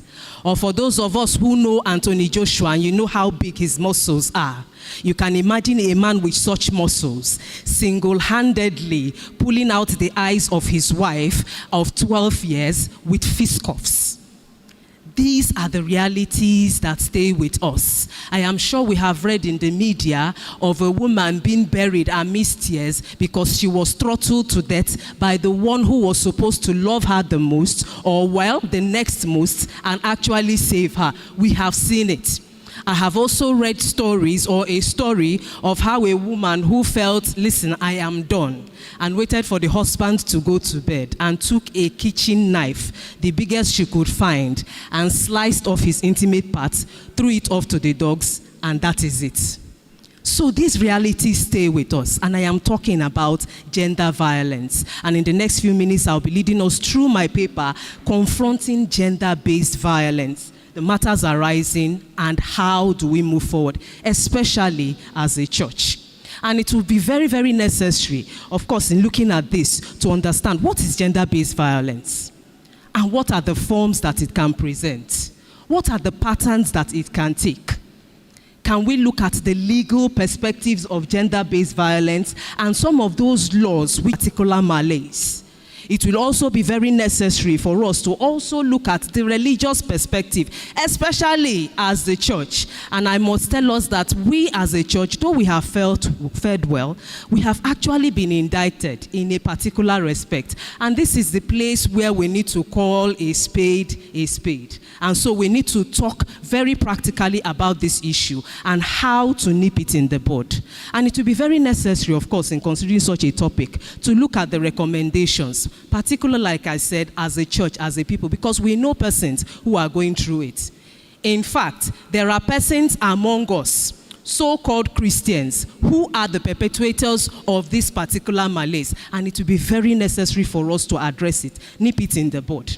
As church leaders here, as church functionaries, when persons come to our tables, what are the sort of advices we give? We need to be equipped so that we would know how to actually tell them what to do and guide them in the way forward. So essentially, what is gender-based violence? When we hear gender-based violence, essentially, these are harmful acts, practices, or prejudices which affect a person on gender lines, or affect a person disproportionately on account of being a member of the particular gender. And so it is very necessary to say that it is not just one gender that is affected. It can happen to both. It can happen to both. It can happen both in the public sphere or in the private sphere, as it were. And it can be fluid. So it's not just physical. It can actually be virtual. Who knew that cyberbullying will become a thing in this day? And yes, cyberbullying is actually a form of gender-based violence. And so it is very necessary for us to begin to understand the various patterns and the appearances of gender-based violence, to identify it and to proffer advice, as it were. Now, sometimes in certain literature, we may have seen that term used contemporarily with violence against women and girls. I must say that violence against women and girls is a subset, because it can happen to everyone. But the issue and the truth and the fact that is supported by statistics is that it appears that women are more at the receiving end, especially when when you're talking about certain aspects of this gender-based violence. For example, sexual violence, even economic, physical. And so you tend to see texts that have actually swapped it, but it's actually a subset. And so let us look at forms of gender-based violence. Like I said, I'll be speaking to my text. There are broad-based categories. And so we have physical violence. So this is when a person is actually subjected to physical harm or even the threat of it. So that harm is done by means of coercion from a perpetrator to the victim. And it could take many forms. Of course, bodily assault, manslaughter, murder, like I have actually mentioned with those scenarios that I have actually given. And so even from the mildest to the most, when you have a situation of physical violence against the person on gender lines because of the particular person's gender, then that is physical violence. You also have relationship violence. This happens between persons who are in close nexus. There is a relationship between them, and it's of two kinds. So you have domestic violence and you have intimate partner violence. There's just a slight difference. Now, in the two, you do know that there is a relationship. But between domestic violence, it happens in the domestic setting. And so it could be a parent giving that off to probably the male or the female child by reason of their being a gender and the fact that they are supposed to meet a particular expectation. Then in intimate partner violence, of course, it is violence between persons in that close setting, but of course between persons who are sexually intimate or who have a close relationship that is not just domestic. They have a relationship, sexual or conjugal, between them. You also have sexual violence. And while I'm actually outlining this, it's very, very necessary to note that they are not mutually exclusive. Are we together? They are not mutually exclusive. So you could be a perpetrator of sexual violence, and with that act, you're actually committing physical violence, right? You are mentally abusing the person. Psychologically, the victim is impacted. And if it is even in an economic situation where you hold the money power, it has ticked all the boxes. So they are not mutually exclusive. And that is why it's a very, very serious form that must actually be looked into. So you have sexual violence. And it is one of the most prevalent forms of violence, particularly against the girl child or the woman. We are not saying it doesn't happen to men. But statistically, I think the World Health Organization states 1 in 10 girls are actually prone to this sort of violence. And it can come in different forms. From rape, incest, sexual exploitations, even to others, female genital mutilation, forced abortion. When you force people to watch pornography, you're actually committing that. Or what we see in the marketplace is when you go to Balogu to buy something, and then a man pulls you and he's groping you. That is actually sexual violence. Yes, because it's done without your consent. Your consent wasn't given, and that is violating the very essence of your person. We also have psychological violence, where you try to play a mind game on the person. You're trying to overwhelm the person or cause reasonable apprehension or fear to that particular person, to that victim. That is psychological violence. And part of it could be stalking, monitoring a person. Now, have we seen how cyberbullying has come in? When you stalk a person, when you monitor a person, you are actually causing psychological violence to that person. We also have emotional and verbal violence. And this is one form that is very common and very fluid, even among Christian persons. So you see a woman, her husband gets up by 7 a.m., goes to prepare, and he said, useless man, good for nothing. Your mates have finished buying even common keke, you cannot manage. What do you think it does to the psyche of the person? It diminishes the person's worth. And that is actually the import of verbal violence or even emotional violence. You try to reduce the worth of the person, as it were. And it happens even the other way. The man begins to compare all your mates. Look at them. I wish I had married that other woman. You are a useless woman. Good for nothing. That is verbal violence. You also have economic violence. This is also very, very prevalent, especially when the dynamics in the home, one person holds more of the financial power or the financial resources at their own advantage. And so you depend on the person's largesse. And so the person gets to dictate what you are entitled to. Even your educational choices, even your job choices, that in itself comes under economic violence. Quickly, I just want us to look at some of the patterns under some of this violence, these forms of violence that I have actually outlined. We do have the write-up there, so please do go through it. It's on page 37. Under physical violence, you could have a pattern like, for example, in armed conflicts. We know what happens in armed conflicts during the wars, the insurgencies that we're currently experiencing. Most times when we have these sort of situations, the boy child also is impacted. They are actually recruited against their consent. They are underage. They are made to join the force and pick up guns to go out to fight. That in itself is an example of physical violence. The girl child is also not immune in that respect, as it were. But you do know that most times it is sexual violence that she suffers. The girl child, the female, as it were. So these are just some of the patterns, as it were. We also have domestic violence, batteries and assaults. Batteries and assaults in the home. So the male child is supposed to live up to a particular expectation as the next generation of the man. And so if you're not, that could come because you are a boy, you're supposed to live, you're not supposed to cry. Right? We have heard it. A male child is not supposed to cry. Who says so? Who says so? Who gets to determine that? He's still a human being with the same emotions that God has given to him. But you see that, and the moment you have tears in your eyes, this one is a failure. I must deal with this boy. And you see the father beating him up and see if he's an armed robber. Ditto for the girl child. Oh, you are going to get married tomorrow, and you're sitting down, legs wide open, watching the TV. Will you get up from there immediately? Physical violence in a domestic setting. We have spousal battery and intimate partner violence. Yes? Intimate partner violence, where you feel that because you have probably, especially in the African setting, you have paid the bride price, you have married the woman, and then that gives you a right to chastise your wife, to beat her up. In that particular, you are actually, that's a pattern.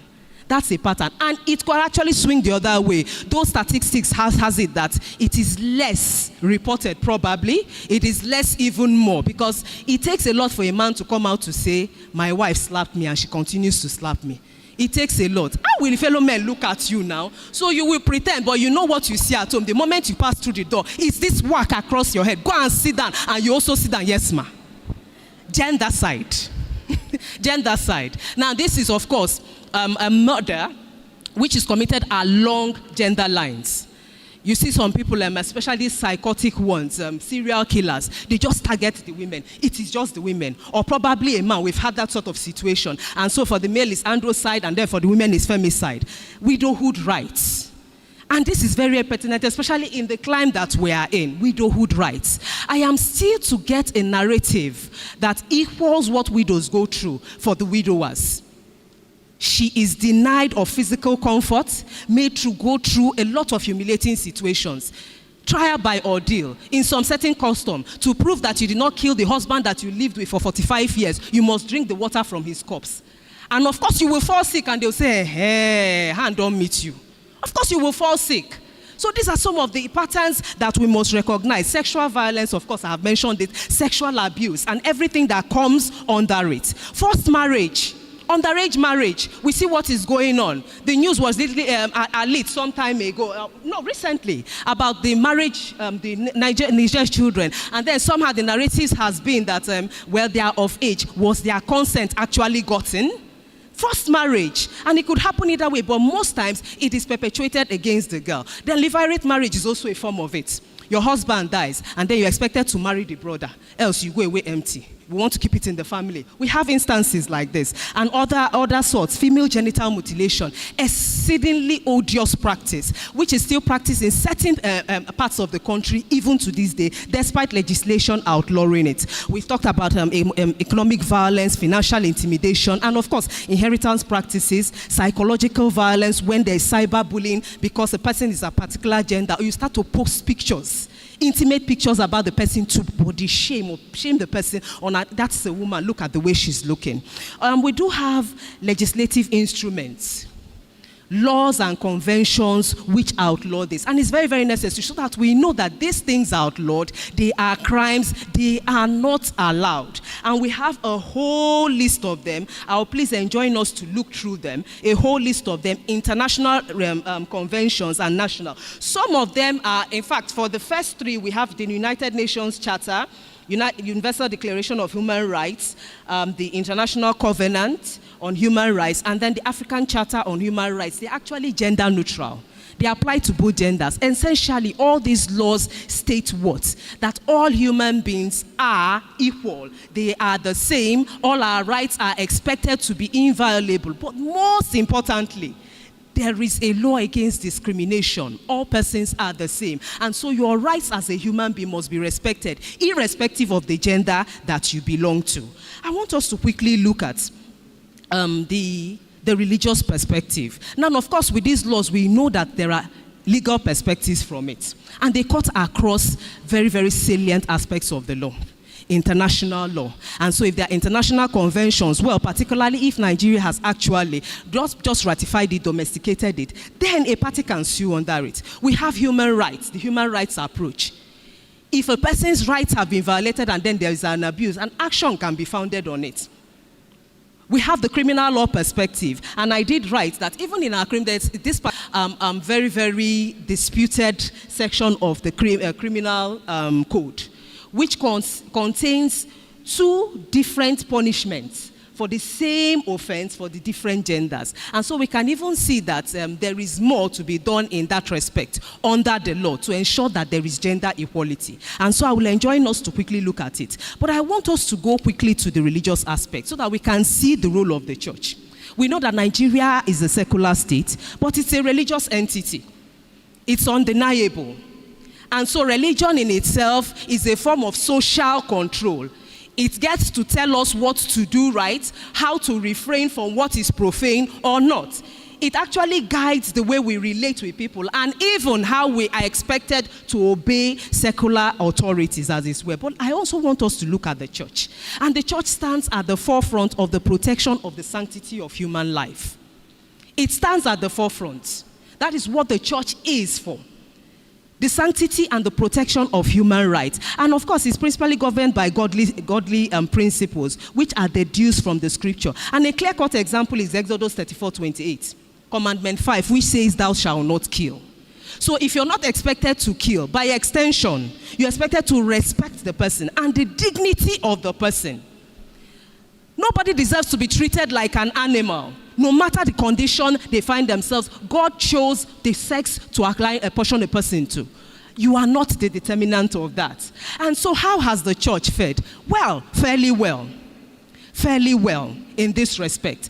We can say, of course, the church stands against sexual violence, against economic violence. It says a no to psychological bullying, as it were, and other forms. But I want us to look particularly at the issue of intimate partner violence. And this is where many persons have actually indicted the church, that the church may have fallen below standard, not because we do not have a guide, but in the practice.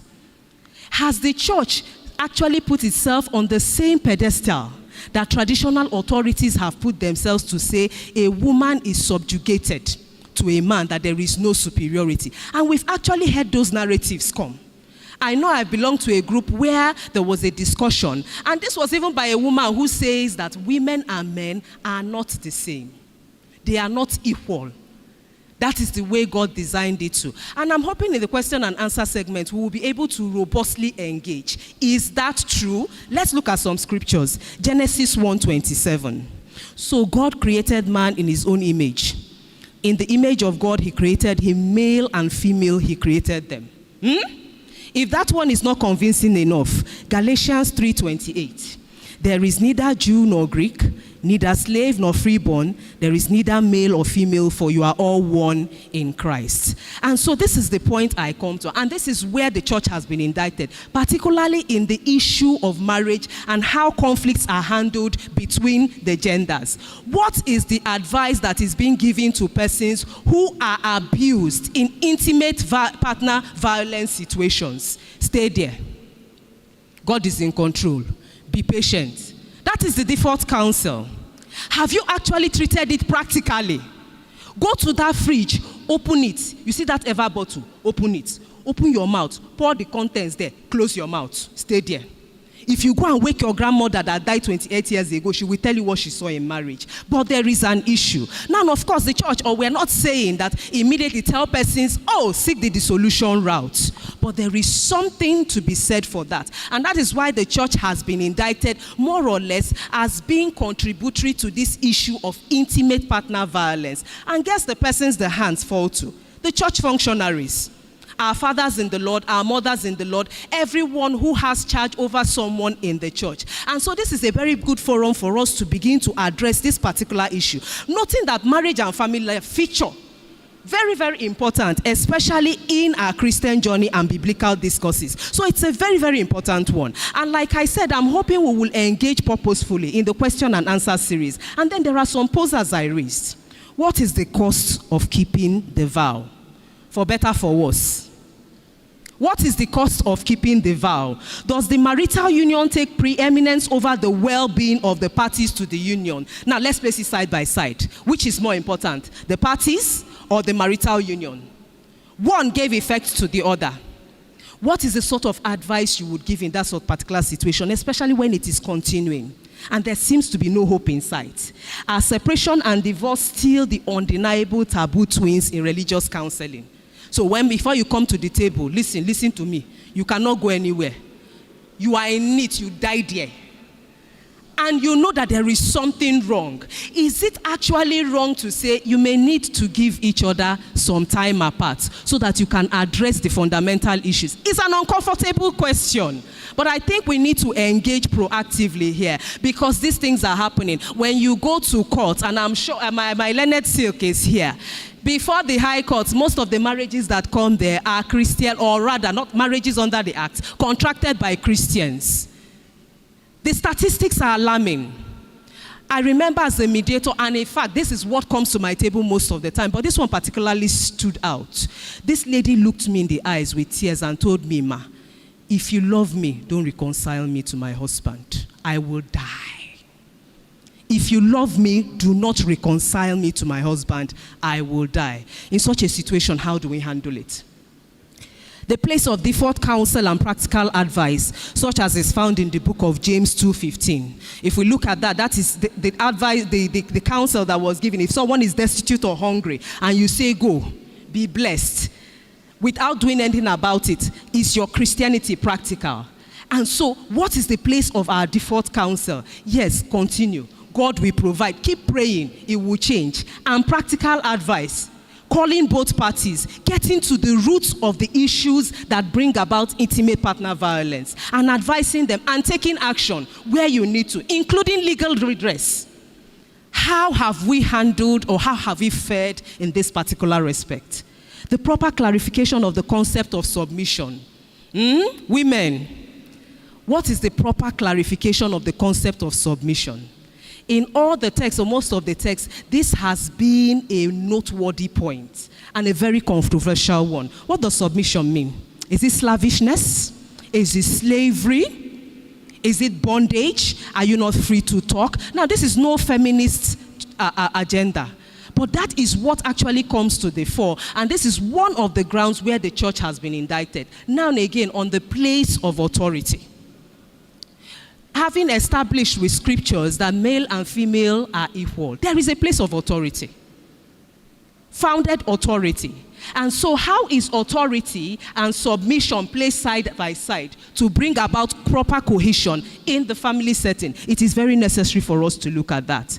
Revisiting the culture of silence. Revisiting the culture of silence. We must engage and advocate and advise people who are going through this form of malaise to do what? To speak out.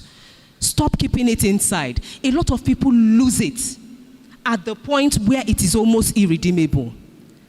If not for the fact that we are in a climate where we don't have to deal with issues of gun control, imagine how many people would have been gunned down because they have lost it. And so we need to look at revisiting this culture of silence, which the church has been indicted for. Go back, sit down, pray. Don't tell anybody. By the time you're speaking about it, you're creating more problems. Talk. Bring it to the fore. It is an evil that needs to be addressed. Forgiveness of the offender and condonation of abuse. Is it a wedlock of two bedfellows? I have forgiven you. Does it mean that what you have done is correct or will continue to tolerate it? Both male and female. Yes, both male and female. And so I am mentally losing myself. We need to look at it. Recommendations quickly. Now, the first three will be, of course, for the government, but we need to look at what the church needs to do. Eradicating the culture of silence, which I have just mentioned. Domestic violence situations, particularly, which is where the church has been indicted, should be disapproved of. There must be advocacy. And this is what we're doing here in this forum, and this is beautiful. Where there is knowledge dissemination, where there is active engagement, seminars, to bring to the fore these particular issues. And we should never underestimate the place of the Anglican Communion. When the Anglican Communion says, we say no to this, the Nigeria must listen. And so advocacy is one. Intervention, practical intervention, support services, rehabilitation centers, safe houses. I do remember handling a matter, and then the woman told me that the safe house that gave her solace was provided by a church. They had a safe house for it. They were being proactive, not reactive. And so we could actually look at issues of this nature. Dispute resolution, even informally. Calling the parties together, getting down to the root of it. And I know the church does it. But we can actually even move a step further, as it were. And of course, reporting issues that need to be escalated. We should not shy away from it. Don't feel you're dealing wrong. You are actually helping the victim, you're helping the offender to be reorientated, and you're doing the right thing. Capacity building and rehabilitation, and this is one of such things. Empowering victims so that they are not victims anymore. So where they need help to stand, particularly those who probably suffer from economic violence, you're giving them that platform to stand so that they are no longer victims, they are able to stand on their own. And of course, collaboration with principal stakeholders. The church should be able to handshake with the government on this. And I'll give a very good example. There are a lot of treaties parties cannot sue upon because there is nothing to move forward. If the church is able to take that campaign to the front, I am sure we'll be able to nip this in the bud. Finally, in conclusion, I would like to end with this particular word that I said, that a stitch in time saves 9. The tear actually got wider. Let's hope with programs like this and the forward look that we have, that we'll be able to nip this in the bud, stitch it, and have a proper garment so that we can all live in a safe and peaceful environment. Thank you very much. Take.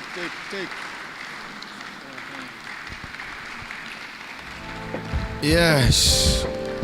Thank you very much. You will all agree with me that this is a rewarding seminar and first of its kind in the Diocese of Lagos. A round of applause for our bishop.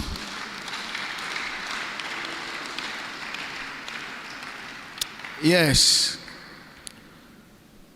we just had gender-based violence. We talked about child abuse. We started with LGBTQ and plus. We talked about drug. Now we want to talk about child trafficking. And just need your patience the more. And I hope you gather all your questions. The next speaker, Dalinti Godwin Dike, is an ideationist with interest in working with vulnerable children, youth, women, and hard-to-reach community. His interest covers issues of domestic and sexual violence, drug and drug substance abuse, sexual reproduction health, waste recycling, and women empowerment. He is a strategic system management consultant with over 15 years in the development world. He belongs to the international and local network, and he is married with children. He is a founder and a program director and a CEO of Big Vision African Project under Save Green Live volunteer initiative. Brethren, I want to present to you our next facilitator, Mr. Dalinti Godwin Dike. Thank you very much. I want to just stand on the existing protocol because time is not our friend now. We want to look at a very big area as regards child trafficking. I would have loved my presentation to be participatory in approach, but because of the time, we'll just run fast. First, we want to look at child trafficking. And I want us to just look at that child trafficking, domesticating it. I don't want us to look afar. I want us to look closer so that we don't just look at how it is being done abroad, but let's look within us here as individuals, as men of God, as people who live within an environment. First, what is child trafficking? Is my slide ready? Okay. Let's look at what child trafficking is. The book here states that child trafficking is what? Modern slavery. We see it as modern slavery. Luring people or luring children with either we want to send them to school or we want them to go and work. And on the process, we decided to do what? Punish them. First, I want us to look at why do we have to bring children who will know very well that they are supposed to be foundation, leaders of today for tomorrow, to become people that we brutalize, people we dealt with, because they do not relate with us. So I want us to look at the objective of this top program. First, child trafficking is a modern form of what? Slavery. Children are stolen from their families, tricked with false promises, or coerced into a situation where they are explored. This exploration can take many forms, but it always involves what? Violation in child's rights and their well-being. We bring these children because we have deceived their parents. We have gone to the village. We have told the parents that we are bringing these children here, that we want them to come and work. We want them to come and help us, so that as they help us, we pay them at the end. But rather than bringing them here to come and work, we turn them to our slaves.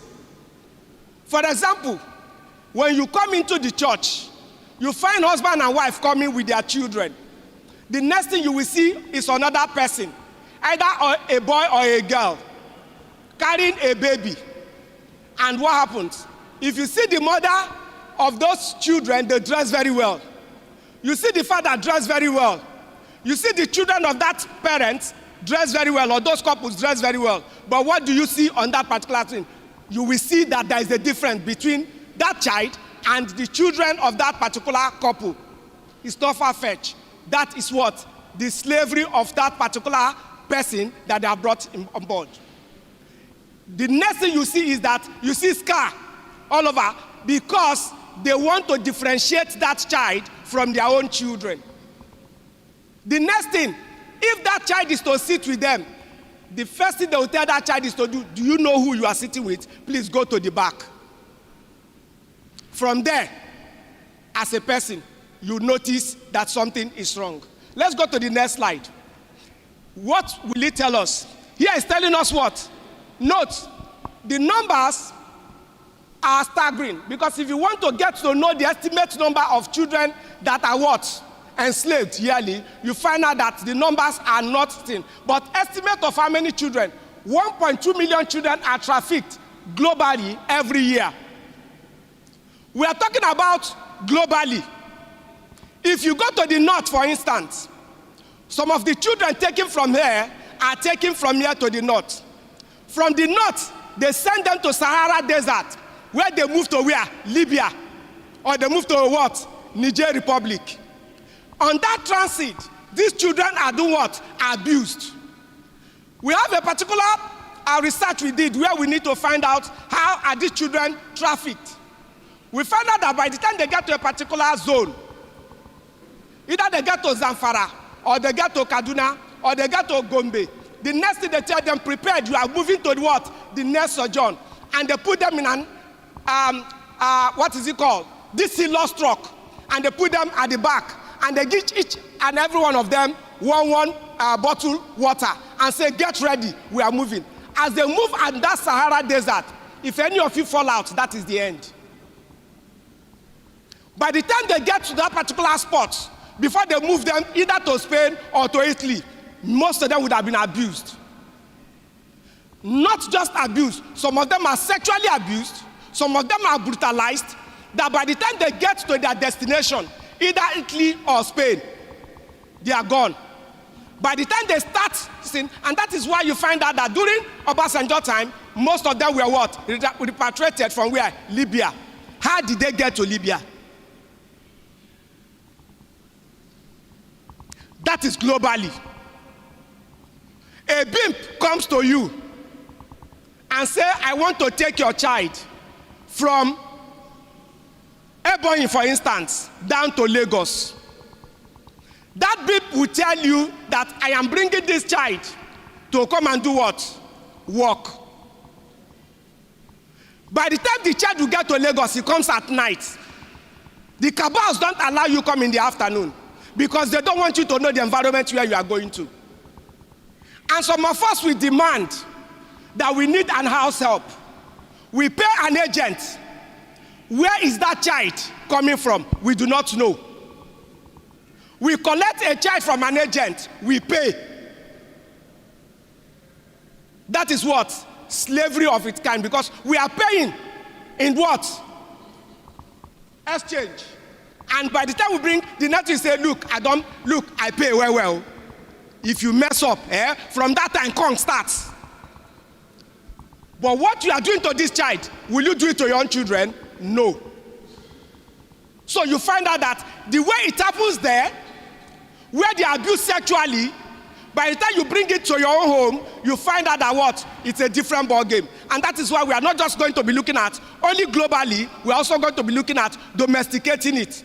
Because it is only when we domesticate it, we know how it affects. Something you know that you cannot give out your child to go and do. You also collect another person's child because you are paid, or you have tricked the parents that you are going to help that child, because you might not even pay from an agent. You might go to your village and meet your mother's younger sister and promise your mother's younger sister because she's nowhere to do. Because one of the reasons why a lot of children are tricked is because their parents are poor. I don't know if I can have this. Please help me out. I need him. So that we look at the problem tree. I want us to really analyze it. I don't just want us to talk, but I want us to look at a problem tree. How we look at from when you sow that seed, what will it germinate? We only look at the tree, the beautiful side, but we do not look at what is going to do that seed of what that I'm bringing the child to the world. And at the end, what happens? This is the seed. They have sowed into this soil. As we bring this seed, and this seed is what? This child trafficking is the seed we have sown in. By the time the seed will grow, what it's going to bring will be different. By the time we brutalize, we have trafficked this child. This child that is going to Libya will not just go to Libya. It's going to be what? Induced. This child is going to take drugs. This child is going to take oath. I remember a particular program I worked with Action Aid International on child trafficking and female sex workers. I worked with a particular girl called Abigail. Abigail is just 13. And Abigail is in a brothel. I met her in one brothel in Ikorodu under Action Aid project. And when I looked at Abigail, I said, how old are you? Abigail is 13. Who brought you to this brothel? He said, it's my madam. Who is your madam? You know, go like make you see him. Abigail, and one thing with brothel is that if you're a new girl in a brothel, every man will want to test you. No matter how small you are. And that was why during Fashola time, they had to raid a lot of brothels because they are underage girls. And most of these girls are girls that are trafficked by beams, by madams. And this particular trafficking is a whole howl of cabals. Because if you want to try to stop it, some of them will kill you. Because this is where they make their mlajan. This is where they make their millions. If this Abigail, by the time I met Abigail, I asked Abigail, what I do? I said, I'm here to work. Who brought you? I said, my madam. How much do you make for your madam? I make not less than 13,000 to 14,000 naira every day for my madam. And I'm going to spend 3 years. My mother said, I'm going to make 30 million for her. How did you come? She has taken an oath. Can we take you out of this brothel? It's difficult. It gives you an idea of child trafficking. Now, one of the things this will give you is what? By the time this child is trafficked, one thing you will find out is that this child will be in time of what? It will bring crime. One thing that this child trafficking will do is to germinate what? Crime. Another thing is that it's going to bring out drug addicts.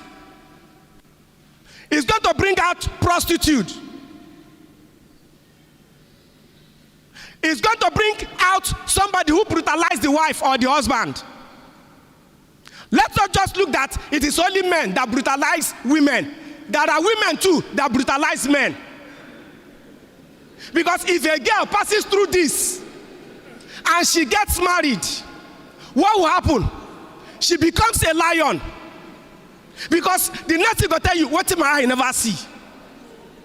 If a girl at 13 can stand at a point, there was a time we did a project called we call it Midnight Project. And that was where I find out that a girl of 13, 14 can stand in a point without being afraid.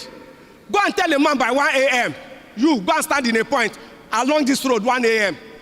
You will not want, but you see a girl, she's not afraid. By 1 a.m., she's standing there waiting for a man to come and pick her for the night. You think it's clear eye? No. She has taken drugs. She has taken oaths. She has believed that she has worked in different places. And that is why she's able to come out. So she can brutalize a man. She can carry gun and kill. She becomes a killer.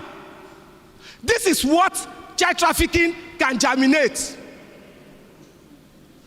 And when we bring it to the church, they can influence other youths. They become an influencer, negative influencer. That is another thing it's going to bring. And if that person becomes an usher or becomes somebody that is counting money, what will happen to those money?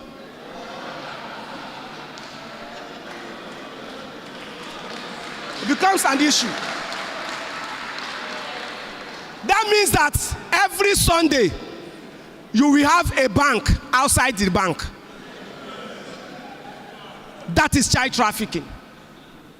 Why I do not want to really start focusing on this is that this is not a topic to play with. And for us to go ahead is to look at the roots. What are the root cause of child trafficking? Because in everything I do, I use my problem tree. This is a problem tree. More often when we sow a seed, we don't know what it germinates. We as parents, you cannot take care of children. You continue to give birth to children as if they are something you can. No. If you know you cannot take care of these children, you better take care of the one you born, the one you can take care of. You don't just bring children to the world and you know that very well you cannot take care of. One of the root cause of this is what? Poverty.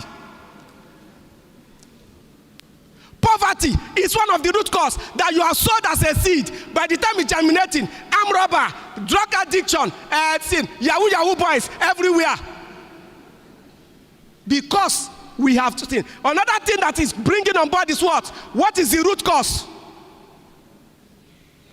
Yes. What other root cause we are not looking at? Apart from poverty, apart from bringing children, failed marriage is one of it too. Failed marriage. Divorce. Everywhere now is divorce, no matter anything. Papa train picking differently. Mama train picking differently. They share the children. Father does not have time to take care of children. If you want to try, let madam leave baby for you. Just for only one day. You will know that Okoko is far from my two.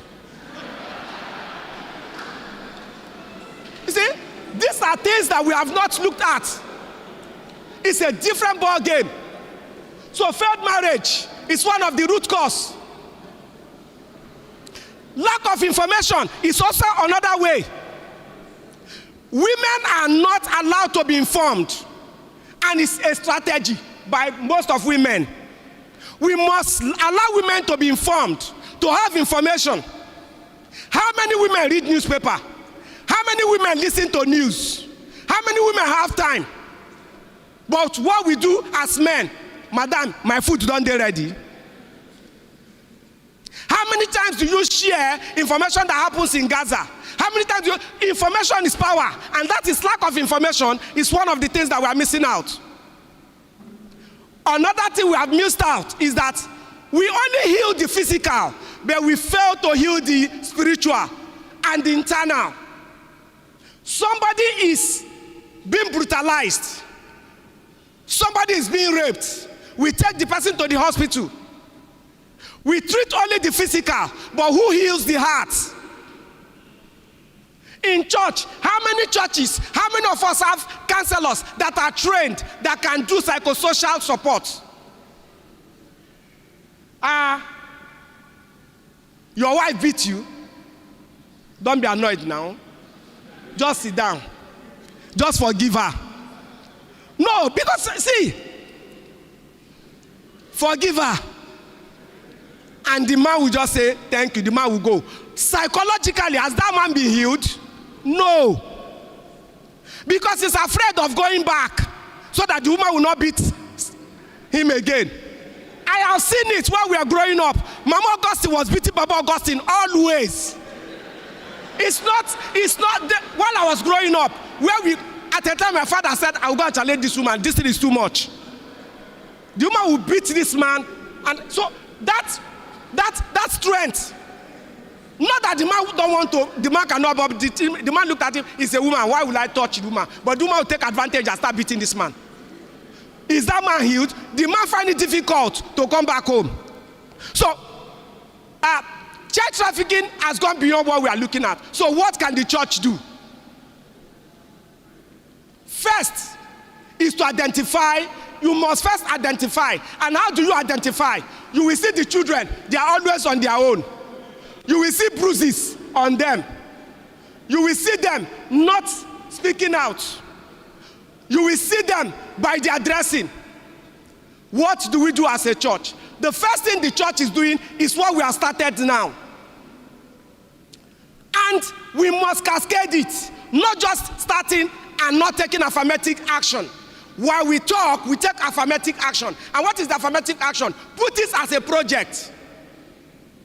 Faith-based organizations are doing a lot in the country. Like my colleague said here, can we have a conference on sexual violence and call it an international conference organized by the Anglican communion, Anglican family, and invite globally? It's achievable. It's achievable. And we discuss these issues. People will come in with their papers, abstracts. That is one. Two, can we domesticate it in our different churches and our communities? Because let me tell you, the way it happens in Lekki is different the way it's going to happen here. Let me give you a scenario.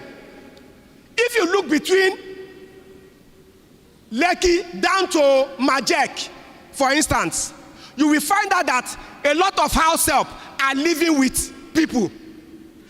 And they are sexually abused. They are domestically abused. Oga go sleep with the small girl. He go say, if you talk, I go kill you. Madam must not know. It's my word against your word. Before you know, you go pregnant the girl. At that time, the next thing is that you will find that that girl will leave Lekki. Oga go find house for her for Ibeju Lekki.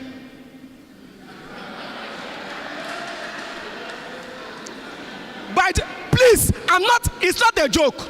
It's a research I have done. It's a CAP survey I have done. If you go to the whole of Ibeju Lekki axis, you will see single mothers. Trace it. I'm telling you, I'm not saying it. It's a survey I did. In every 5 single mother you find in Ibeju Lekki, they are coming from Lekki axis. Victoria Island, Ikoyi, their Oga or gardener pregnated them. And that is when they will tell you that we will employ you. Please listen, we will employ you, you will not go home. We will give you a house where you will be living. When the woman goes to work, the Oga will be sleeping with the girl. Or gardeners will be sleeping with the girl. They will end up, because the girl came at night, she does not know anywhere, and she lives there, they will pregnant her. By the time she's pregnant, they will lay her off. Oga go try, go rent us for them for either somewhere, one room. Awoyaya, Babogije, and the rest. By the time the girl start train that child, Oga can only support for 6 months. After 6 months, the girl will be abandoned. The kind of child that if that girl gives birth, tell me what will happen. The root will be that that girl will also deliver that same kind of baby. That baby, have you not seen a 21-year-old grandmother? Oh, no, we don't know. Come to this axis, you see it. 21 years old grandmother. Yes. Oh, we are here. See, that is why the church need to pick a project. Hello. Time is going. Please listen. Please, one house. My time, please. Hello, please. My time, please. So, if we get that, when you find out that kind of scenario, that's why I said the church need to move now. We have started affirmative action. If if Akopen, for instance, say, I want to work on domestic violence, he gets one of his staff and train them on domestic violence. I tell you, before you know, he or she can write proposals, and she gets funding, and she starts doing some projects within his community. That is how to start. Before you know, it's being coordinated from up, and you find out that there is a project running. That is how we can do something.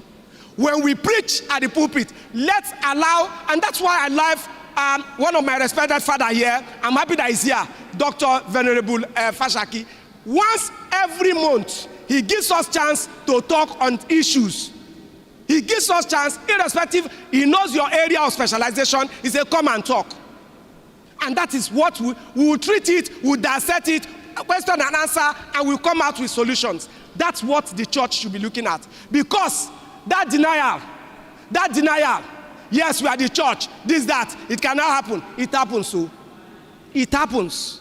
And it is only when you affect your own person, you will find out. Do you know how many abortions children do these days? Bring us issue of sex and find out sin. A lot of children know those that are trafficked. On top of that, you're upstairs, look downstairs. You will see what is called slum. Around your house where you live, the next uncompleted building, trafficking is going on. Drug taking is going on. You overlook until they then jump into your compound and steal. That is the day you know. So I think that is what we must start looking at. Another problem is hunger. Hunger. During COVID, I know that with hunger, a lot of people did a lot. Because of one plate of porridge, a lot of girls were trafficked. A lot of girls were sold. A lot of girls were abused. A lot of boys, not only girls, so boys are also sold. Do you know that that guy that followed Ekweremadu could also be looked at trafficking? Because how do you know how he got there? And not only that, we are just looking at far. I said, let's look closer. And that was why I gave you the instance of what? Lekki to this, to Ibejuleki. So it's not far-fetched. And that is why the church must take. Other states, I am very, very happy that we have started this. And it's not going to end this way. Thank you very much, and God bless us.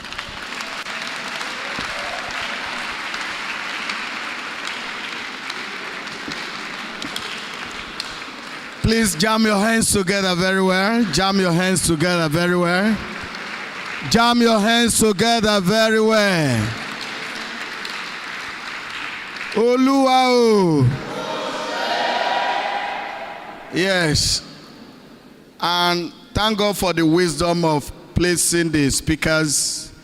And the last speaker is as if we should not go. But we will go. The 3 or the 5 major events that have been pulled together, each of them can take a whole day. In fact, more than a whole day. If we just, but this is a test run, and it has worked. And the first time, I'm repeating it again and again, that this program is run this way.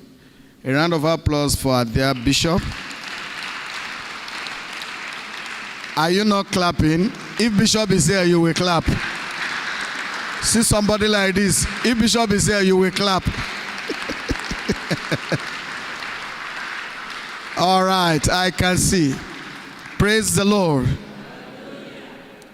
Yes. This is 149. And I won't ask you to go and ease yourself because you come from there.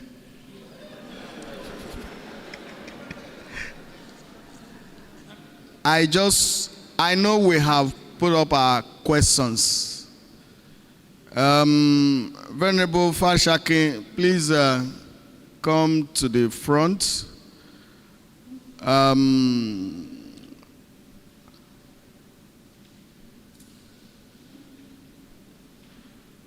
Where's Reverend Idowu? And then Reverend Canon Fadikpe. I think you are collecting, please. I don't know. All right. Sir, so that you can collect the question time. Praise the Lord. How many of us are having questions? Oh my God. And you know any question?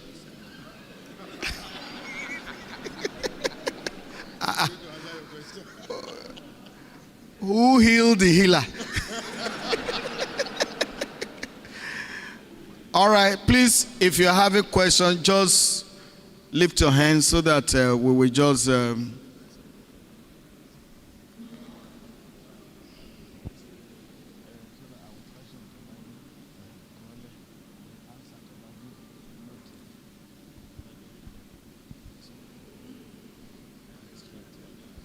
All right, from this side, nobody? Okay, 1, please note your number. 1, 2, 3, 4, 5, 6, 7, 8, Jesus, 9, 10, 11, 12, 13. Oh my God. Hope you know your numbers.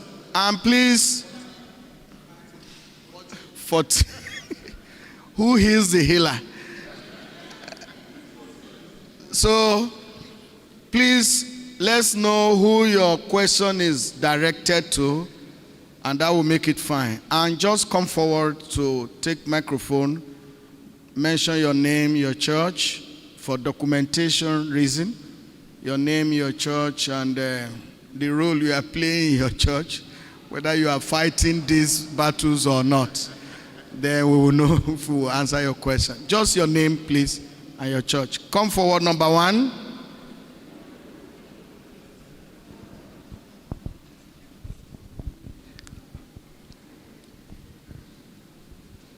Okay. My name is Reverend Victor Ogunshe.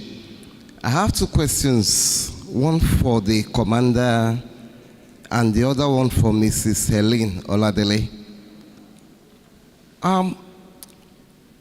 Like what the commander said, we have eyes that we do not see. If Uganda can be belittled Europe for their grants, can't our government do the same? I want to understand the situation, what's happening in Uganda, that they rejected the grants. And we have oil refinery that is not working, whereby we produce, but can't even refine our own oil. Till now, what do we do? That is for the commander. Secondly, speaking out as concerning the issue of children being prohibited and inhibited and other things, it has created a gulf. We children, we mothers or parents, we intend to make sure that our children are signatures of every eye. Then, how do we talk? Because when we look at the situation in Americans are not touching their children. And we in Africa, we are fond of taking care of our own children, giving them necessary discipline. How do you disparage this? How do you look at it? When we rule out discipline. All right. Please, other people that will come to ask questions, just ask your question. Don't explain the question. Number 2.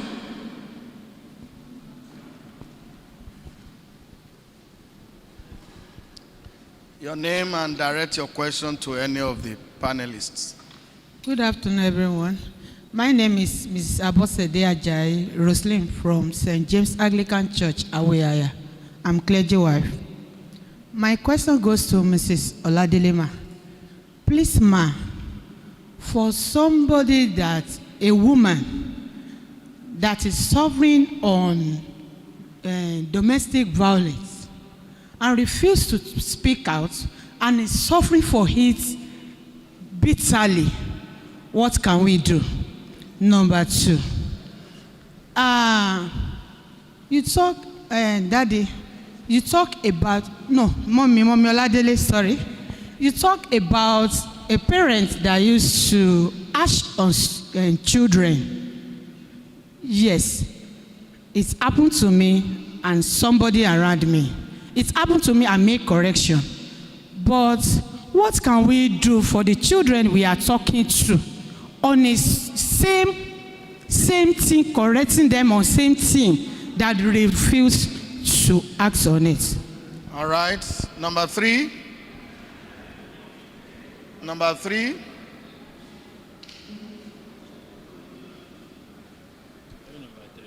Yeah, number 3. Number 4. Good afternoon. My name is Juliet Abeke, and this is my church. My question is for the Reverend, the first. Are you a clergy wife? Yes, I'm a clergy wife. That's all. It's not your church. My question is for the first speaker. Okay, so when you wake up one morning and you discover that your girl child now said, okay, she was not created to be a girl, that he wants to be a boy. Or you may not even know, or it was the class teacher that discovered that your girl child dressed like a male child. And when he's going out, he'll be carrying male clothes. He will hide it from you, and outside your house, he will dress like a male, behave like a male. So what do you do to that child as a parent? Should you throw him out, throw her out? Or maybe and you even gone for counseling and it's not working. What should you do? Thank you. Number 4, Doctor. Straight to your question, please. And if you have 2-3 questions, reduce it to 1. Okay, thank you very much. It's a very interesting. I've been a pediatrician in this Diocese for over 30 years. And these issues raised, in this place are life and real life issues. Parents have brought their babies with issues arising from all this. Teachers involved in some of the abuses that we've had. Now your question. The question is, we want to request for more of this if the church could do. All right. That's just a basic thing. But we are in need together. All right. Thank you very much. God bless you. Number 5. Are you number 5? Did you raise hand?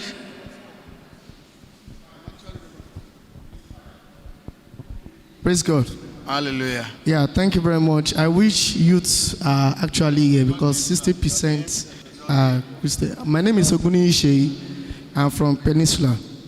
This question I want to ask is actually about male child, because the question is going to child abuse. Actually, it's not only female that is abused. I'm being abused when a male is being abused, because I was abused by a teacher. Ooh la la. Then. So the question now is, how can a parent know that their child is being abused? That's the question.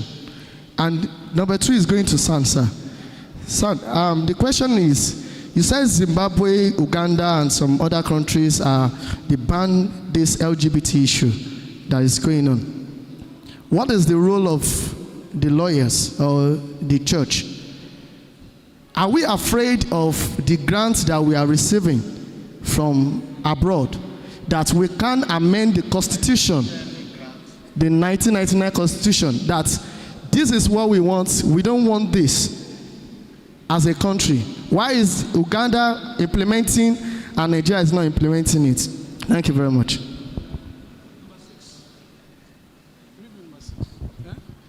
Okay, number 6.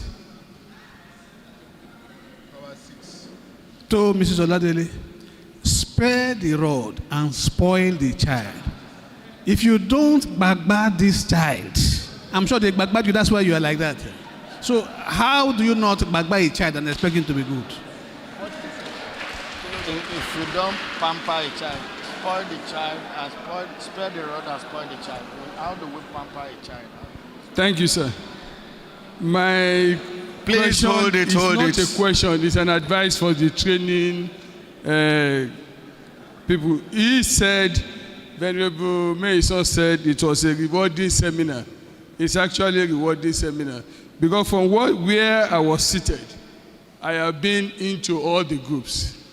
I have been with area boys. I have been with drug people. And for everything they were saying, I just realized that all the committees they've been having, always is saying everybody has faith. including and especially the church. And I want to suggest, don't let this one be the end. The second thing is that one of the things I've seen that we have in churches that is a problem is that people prefer to leave the church to go to beer parlor and complain about their problems, because there will be people there to listen and tell him or her, take one more bottle, take two more bottles. When you come to church, it's only the priest that you will see, and when you give them too many problems, you are going to have more problems on your side. So I want to advise the churches to set up counseling committees.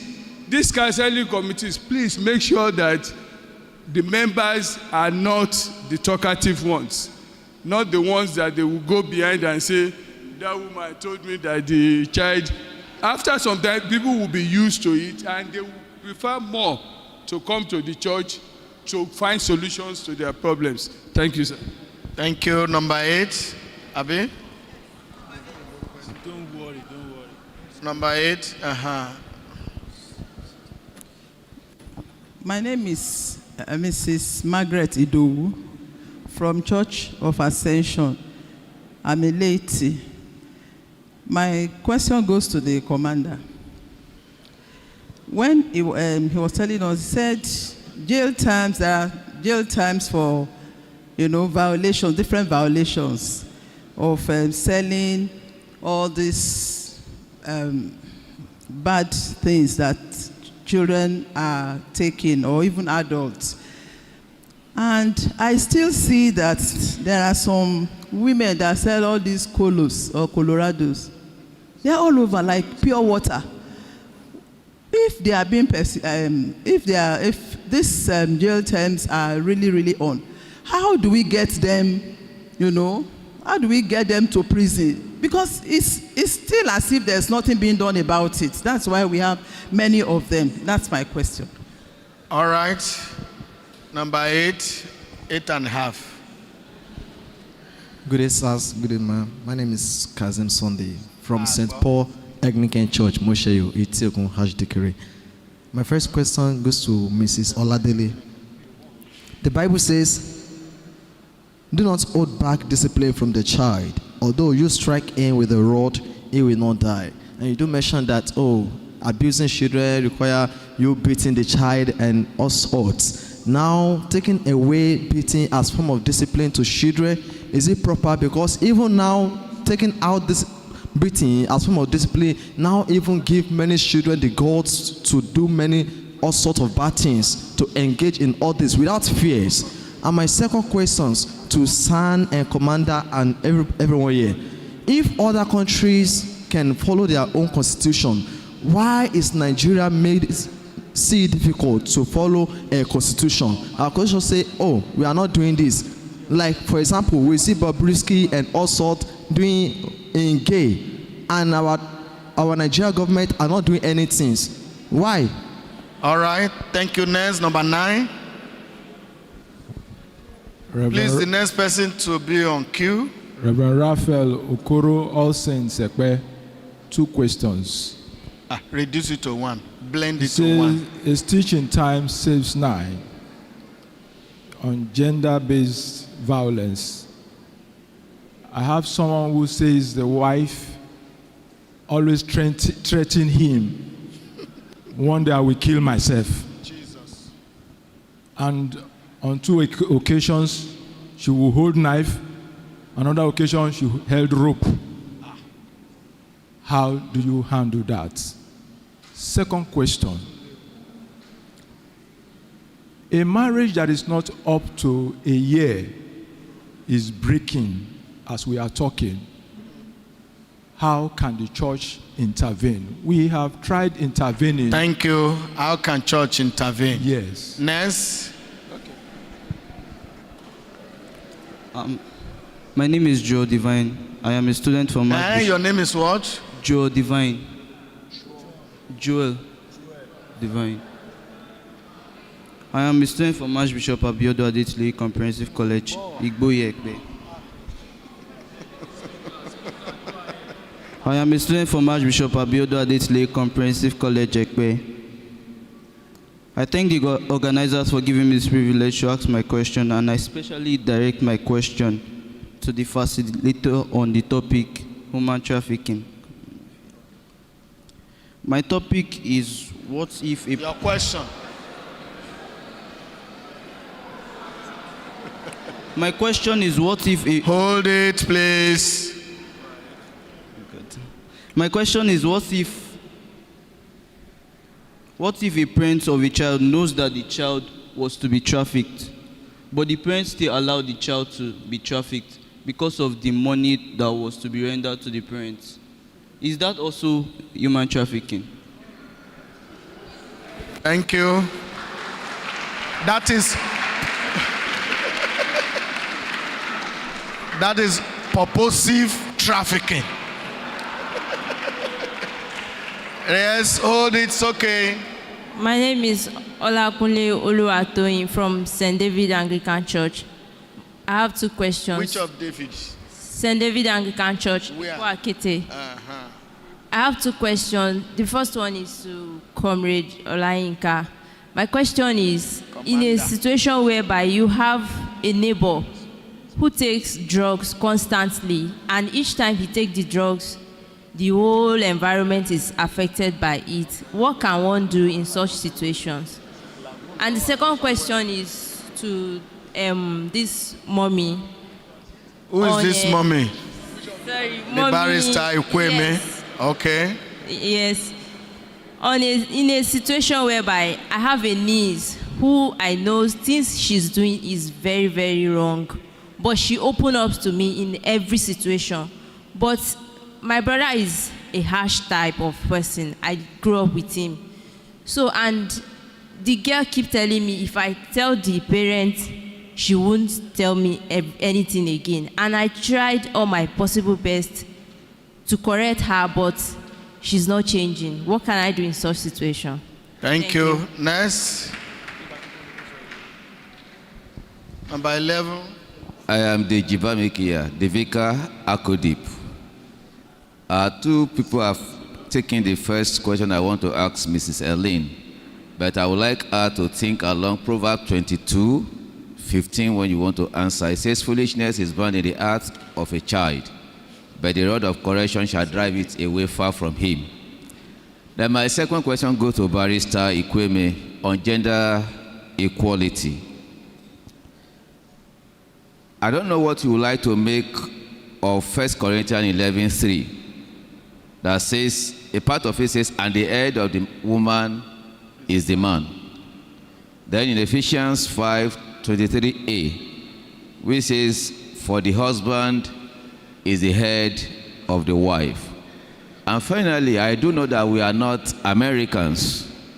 Where do you place our tradition and customs as Africans? Thank you.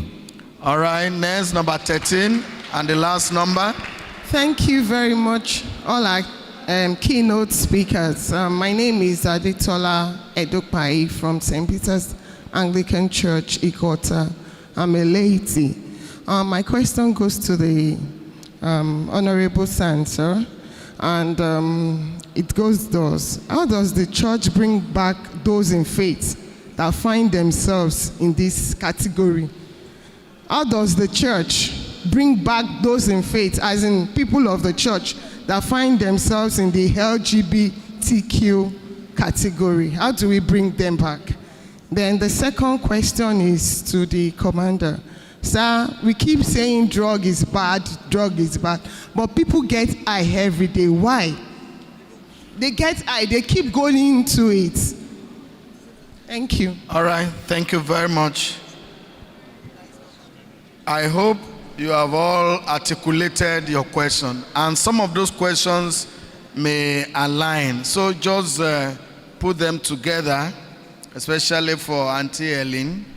It's like 3 people are asking the same question, which I also have written down, but since others have asked it. So do we start with Mrs. Helen? Thank you. Thank you, sir. And thank you very much for that question. I've been expecting it. The thing is, when you're having this kind of discussion in a religious environment, you always find this question coming up. I told you during the course of my speaking that the topic of discipline is not something that we can discuss now. But what I want to say is the fact that when you want to discipline a child, what is the purpose of discipline? Because the purpose, for me, is superior to the method. What are you trying to achieve? If your disciplinary measure is not making that child get better, if it's not modifying the behavior, if it's not teaching that child anything, it's a waste. What we do is punishment. Take, for instance, a child brought a phone to school, in a school where phone is not allowed. And then he was watching porn and showing everybody in the class. They called the parents beat him in the presence of the teacher, beat him at home, the school suspended him, they beat him, they called him out of the assembly and all that. He was home for 2 weeks consuming more porn. After the beating, after the humiliation, after the disgrace, after the shaming and the embarrassment, he watched more porn, and by the time he resumed that back to school after 2 weeks, he started touching girls. So he had graduated from watching to doing. So what is the essence of the beating at that point? If the beating had to actually drove away the madness, how come he didn't do that? So the purpose of discipline is superior to the method. What am I trying to achieve with discipline this child? That is the most important thing. So that's why I want us to learn, because we keep comparing, should be the children of abroad, should be they are not beating them. We that we are beating, where is our report card? See our society, for crying out loud. See the way we are suffering in the midst of plenty. People go up there, the money meant for the masses. Only one person, that 10 generations cannot finish the money. Only one person will take. Were they not beating? Our leaders, were they not beating? They grew up in the beating and the bastard age. What is our report card? What is the report card of the beating? This method, this purpose we want to achieve with that child is superior to the method. Whenever your child has done something wrong and you want to discipline and you are remembering the Bible verse that says, do not spoil the rod before you use the rod. What am I going to achieve with this thing that this child has done? And that should inform your disciplinary method. Thank you.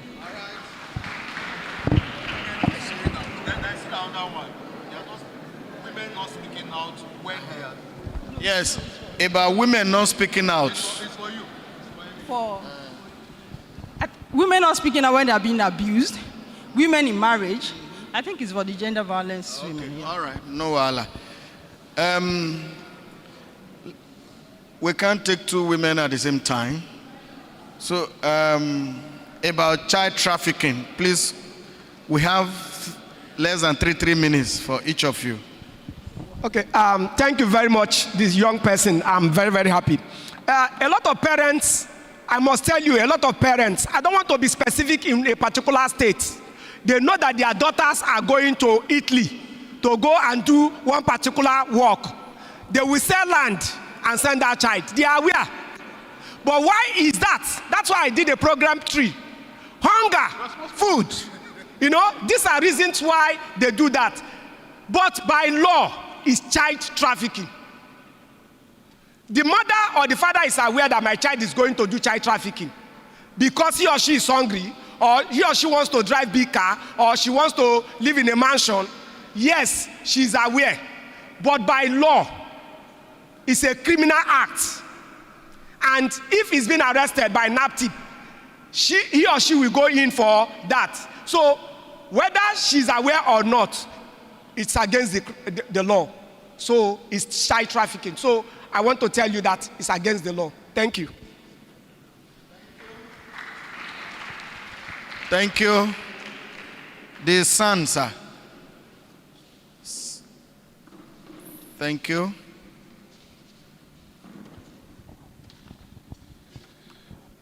I have 3 questions, I believe. The first is concerning transgender child. What do you do if counseling does not work? Well, somebody there said, we pray. Well, as a priest, yes, we pray. Is there anything God cannot do? Having said that, I believe that the way we raise our children is fundamental.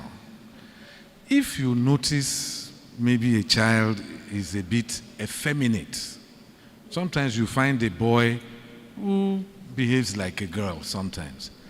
Try to begin to nip it in the bud at the early age and make him understand that he's not a girl. Don't go and dress him up like a girl to try to confirm that, oh, it's okay.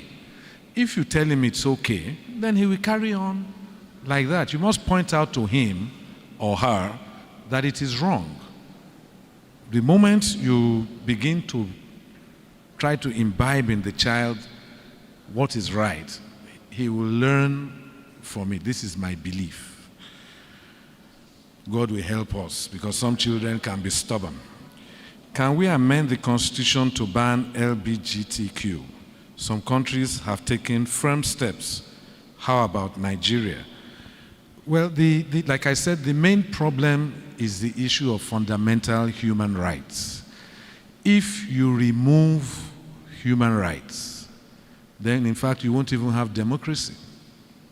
Those rights are the rights that God has given us. The right to life. God says don't kill. That's a right, that's a fundamental human right. Although in modern time, you can take life under certain circumstances. If somebody commits murder, the penalty on the statute book in Nigeria is hanging.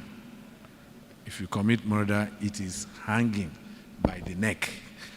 But I have done, when Baba was asking how many Supreme Court cases did I do, I did quite a bit to get this essay, and they were all murder cases. I remember the first one that I did, I had to go to Venerable Otoki because my conscience bothered me, because I confirmed the death, and the man was sent, the death sentence was affirmed. But most of the time, the governors don't sign the death warrant. So the people are just kept there. Now, that's a fundamental human right. The right for freedom of association. The problem we have is that the courts expand the meaning. Freedom of association includes myself and all the people here forming a political party of our choice. That's freedom of association. In fact, being in this hall, we are Christians, is because we have freedom of association. So we have to, it's not easy to take it away. It will affect so many other things. So you can amend it, but I doubt very much that the Constitution, in respect of our human rights, will be amended. These human rights exist all over the world. It's not only in Nigeria that we have human rights. So I doubt if, well, as a joke, or maybe if you give your legislator money, you will go and argue that they should take it away. But I doubt if the human rights will be amended to accommodate issues of let us remove our right to freedom of expression. That is why your newspaper can write and criticize the president. Do you want to take away such a right? The right to form a political party of our choice, do we want to take that away? So we have to be careful. The law is there, as I've said, but I am thinking that Nigerians are very moral people. Our judges are not that liberal like they are in America, for instance. That is why the example I gave you, the judge asked the man, tell us first if you are a homosexual. I'm sure the man didn't want the whole world to know, so he did admit to it. So our judges will find a way round to enforce the law. The last question is, how does the church bring back those involved in LGBTQ and all that? Well, Jesus Christ did not come because of the righteous. He came for sinners. I always tell people that this place is the house of sinners. is the place sinners come to receive salvation. Is that not right? That's why we go to church. We are not going there to go and tell everybody that, look at me, I'm very holy. If you are very holy, good. How about the people who have a problem with sin? So we must draw them closer to Christ. We can't throw them away because they are different from us. If we did that, we'll be casting, who among us can cast the first stone? So we must look at their problem with a bit of sympathy and draw them to Christ. I believe if we draw them closer to Christ and point out these things that are in the Bible that we should not do, that is a way of the church helping them. Thank you. Thank you. Yes. The commander to please come and respond in less than 3 minutes to the questions. Thank you, sir. 2 of my questions are similar, so I will be answering them together. The second one is different. Your neighbor takes drugs and the whole environment is affected by it. What do? You report to law enforcement. It's as simple as that. I've had people call me up and I send my boys there. I've had someone sit in a hotel while they are taking lunch and boys were smoking Indian hemp and he called me, a member of House of Assembly. And immediately I dispatched my boys and they called me back and said, you see something, you say something. We can't be everywhere. There's a helpline here which is national, 0800 10 20 30 40. You call that line any day, anytime. Your information is taken down and sent to the units that need them. I get information sent to me from Abuja, from this helpline, 0800 10 20 30 40. Then the other 2 questions. 0800 10 20 30 40 is not there. 0800 10 20 30 40.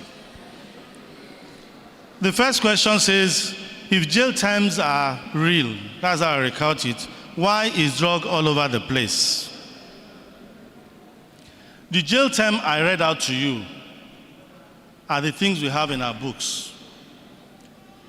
We charge to court based on those offenses, possession, dealing. The senior advocate will tell us that the judges have liberty to give sentences in some cases. We've been fighting for sentencing guidelines that say from this to this, you can't give less than this. The judges will give, instead of life sentence for dealing, in recent times we've been having 6 years to 10 years. And this person will come out, in most cases they tell you from time served, from time of arrest. From the time of arrest to when he's been detained, to when the case comes up, to when they call it up again and all that, he may have spent maybe like 1 year or so. So he stays for like 4 years or 5 years and he's back on the streets. It's like a slap in the back when he's expecting life sentence. So why will he not go back? Then we have for possession 15 years. For possession, we've been having judges giving fine, option of fine. 3 months with option of fine. So if I possess and you give me option of fine, and I was expecting 15 years, slap on the back, I'll go back. That notwithstanding, other issues are deviance. You come back there, the law is there, you go back. Kinofeshe is my house now, I'll go back there, do 3 months, I'll come back again. There are some that will tell you, hurry up and take me to court so that I can come back. Does firing squad stop people from armed robbery? If firing squad will not stop people from armed robbery, how do you think 5 years in prison at government expense will stop somebody from taking drugs? It won't stop everybody. It will stop a few. He's spending 5 years, government is feeding him, housing him, clothing him. medicals. He's just enjoying and sleeping. Then addiction. Some of them are addicted. No matter what happens, they will still go back. Then some just want to keep experimenting. It also answers the second question that says, we keep saying drug is bad, drug is bad. Why do people go into it? Deviance, addiction, experiment, the same thing.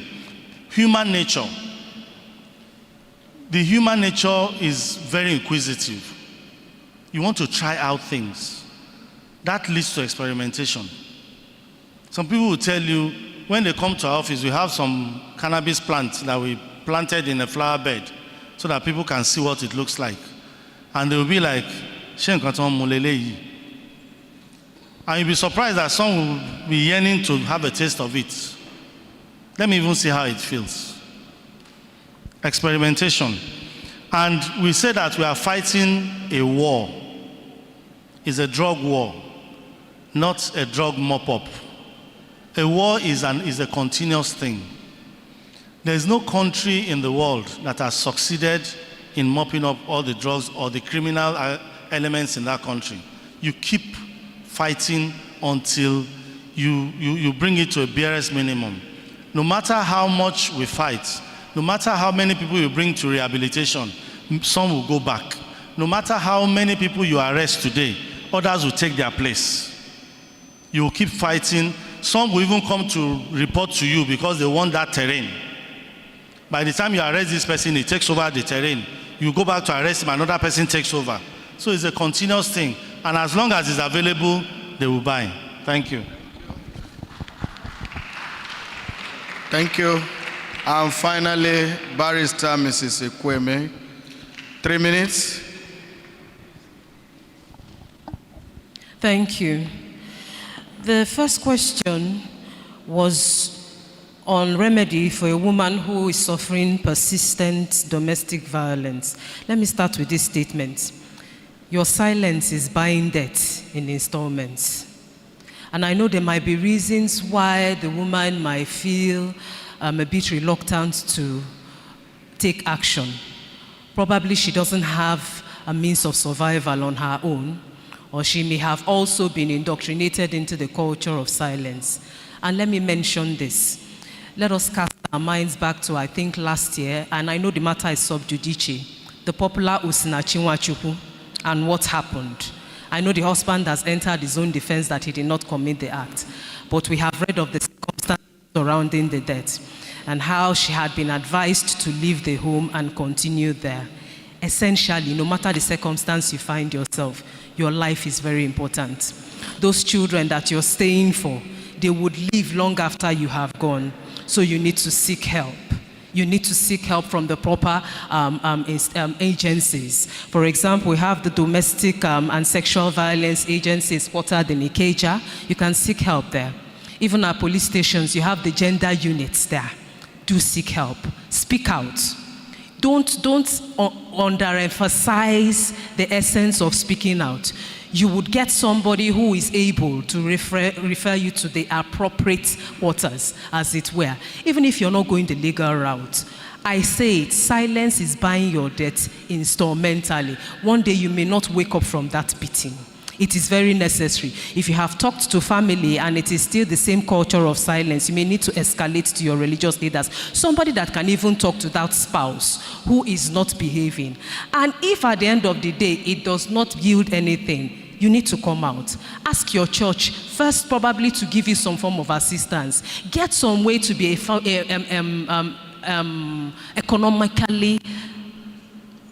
economically empowered.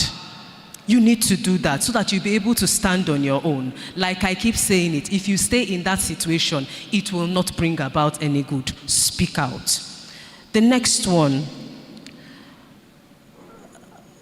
for some, there was a question on psychological violence. Somebody who keeps threatening to kill themselves. That is on all fours with psychological violence. You need to probably ascertain the mental health of the particular person. Does that person need help? And sometimes they actually do it to manipulate a situation. Okay, so I want you to buy a car and you're not getting it for me. I will kill myself. what do? You're actually a victim in that circumstance. Yes, you are a victim in that circumstance. You need to realize that fact. So number one, ascertain the mental health of the person. You need to, and that needs to be intentional. Seek help. Get that person probably to a psychological unit or a mental health facility where they need to ascertain the person. If the person needs to actually be incubated there, don't feel guilty about it. Else, it swings back to you. And if that person is being manipulated, then of course, then that is an issue of abuse that needs to be redressed sincerely, and it has to be intentional because that is psychological abuse and it is not acceptable. Then again, for a marriage less than 1 year, there's a marriage less than 1 year, question on marriage less than 1 year, and they have tried. I probably will want to ask, what is the nature of the intervention, as it were? Has it just been informal? If it has been informal, okay, the marriage is about to, again, there are two sides to it. Was the proper counseling done before the marriage? Because marriage sometimes is a union of strange bedfellows, two persons who were not supposed to come together, and then when they come together, they find that they are not compatible. Now, if all has been done and you're trying to keep them together, I know judicially, most for a marriage under 2 years, except there are issues of physical violence, that marriage probably will not be dissolved. But if there are issues of physical violence and those parties need to stay on their own, please, they need to spend time apart. They need to spend time apart. It should not be a taboo, especially if the needful has been done. If a marriage is not working, especially when there are issues of domestic violence, then probably parties, if not going the route of the solution, probably separation, so that they would have that time to actually think through their issues, decide if they want to work on it or not. It should not be a taboo if the needful has been done. But again, the nature of the intervention needs to be looked at. Then the practical steps in advising somebody. I hope that lady is not being manipulative, that young girl. What is the nature of the act that she is committing and actually doesn't want another person to hear of? You need to be careful, and it actually borders on the nature of instruction that you give to children. What is it that she doesn't want her uncle to know about and she has refused to change? What is the greater good for that child? That is actually the question that should be in focus. And so if a particular action is being complained, you have advised and she's not taking the necessary steps, you may need to escalate, probably to another person. And if it is something the uncle needs to know about, then probably the way you need to introduce it for the greater good of that child. That's my own advice. Then there was an interesting question on the import of 1 Corinthians 11:3, which is that the man is the head of the home and the woman is subject. And of course, Ephesians 5:28 on the nature of order. And I would want to answer it this way, that authority does not dispense of equality between both sexes. Let me give a very clear example with the Anglican communion, and I please enjoin my fathers in the Lord to correct me. All venerables probably on the same cadre, but you have an administrative archdeacon. Does he stop being a venerable? He is just the administrative head. That is the same import God had in mind in creating male and female. But as between the two genders, there must be an authority head. And two captains cannot be in the boat. So even though we are equal, one is the one who has the authority, and that is the man in the home. And so you submit to that authority. But then what does the man do with that authority? You respect and you honor it. And let me give a scripture to that likewise. 1 Peter 3:7. Husbands, likewise, dwell with your wives with understanding, giving honor to the wife as the weaker vessel. Let us then interpret what honor is. It is a complementary rule. Both sexes are equal. There is an authority figure. You have answered it. Thank you. Just a quickly one. The question on the custom, I think it's very, very important. Now let me answer this, and I know practically it may be difficult. given again the fact that we have Supreme Court decisions, first the initial ones which have said that a custom should be recognized, that a woman should not inherit. But then along the line, the Supreme Court overruled itself with later decisions which says that such customs which are repugnant to natural justice, equity, and good conscience cannot be upheld. Let me give a practical example. Our culture is our identity. But do remember that there are certain customs where killing of twins were allowed. If that was the case, I would not be alive today because my father is a twin. My own twins would have been taken from me. What happens to such custom? Let us look at it. Natural justice, you're not able to enjoy those rights. Even as Christians, are they right?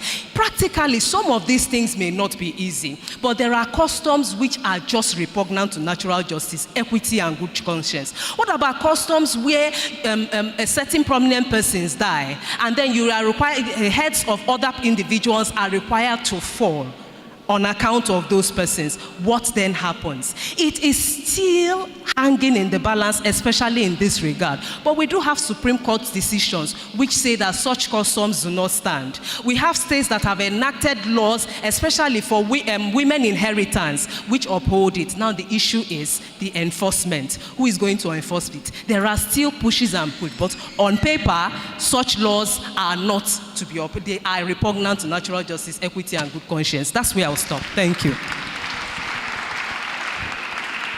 Please clap very well. Clap very well.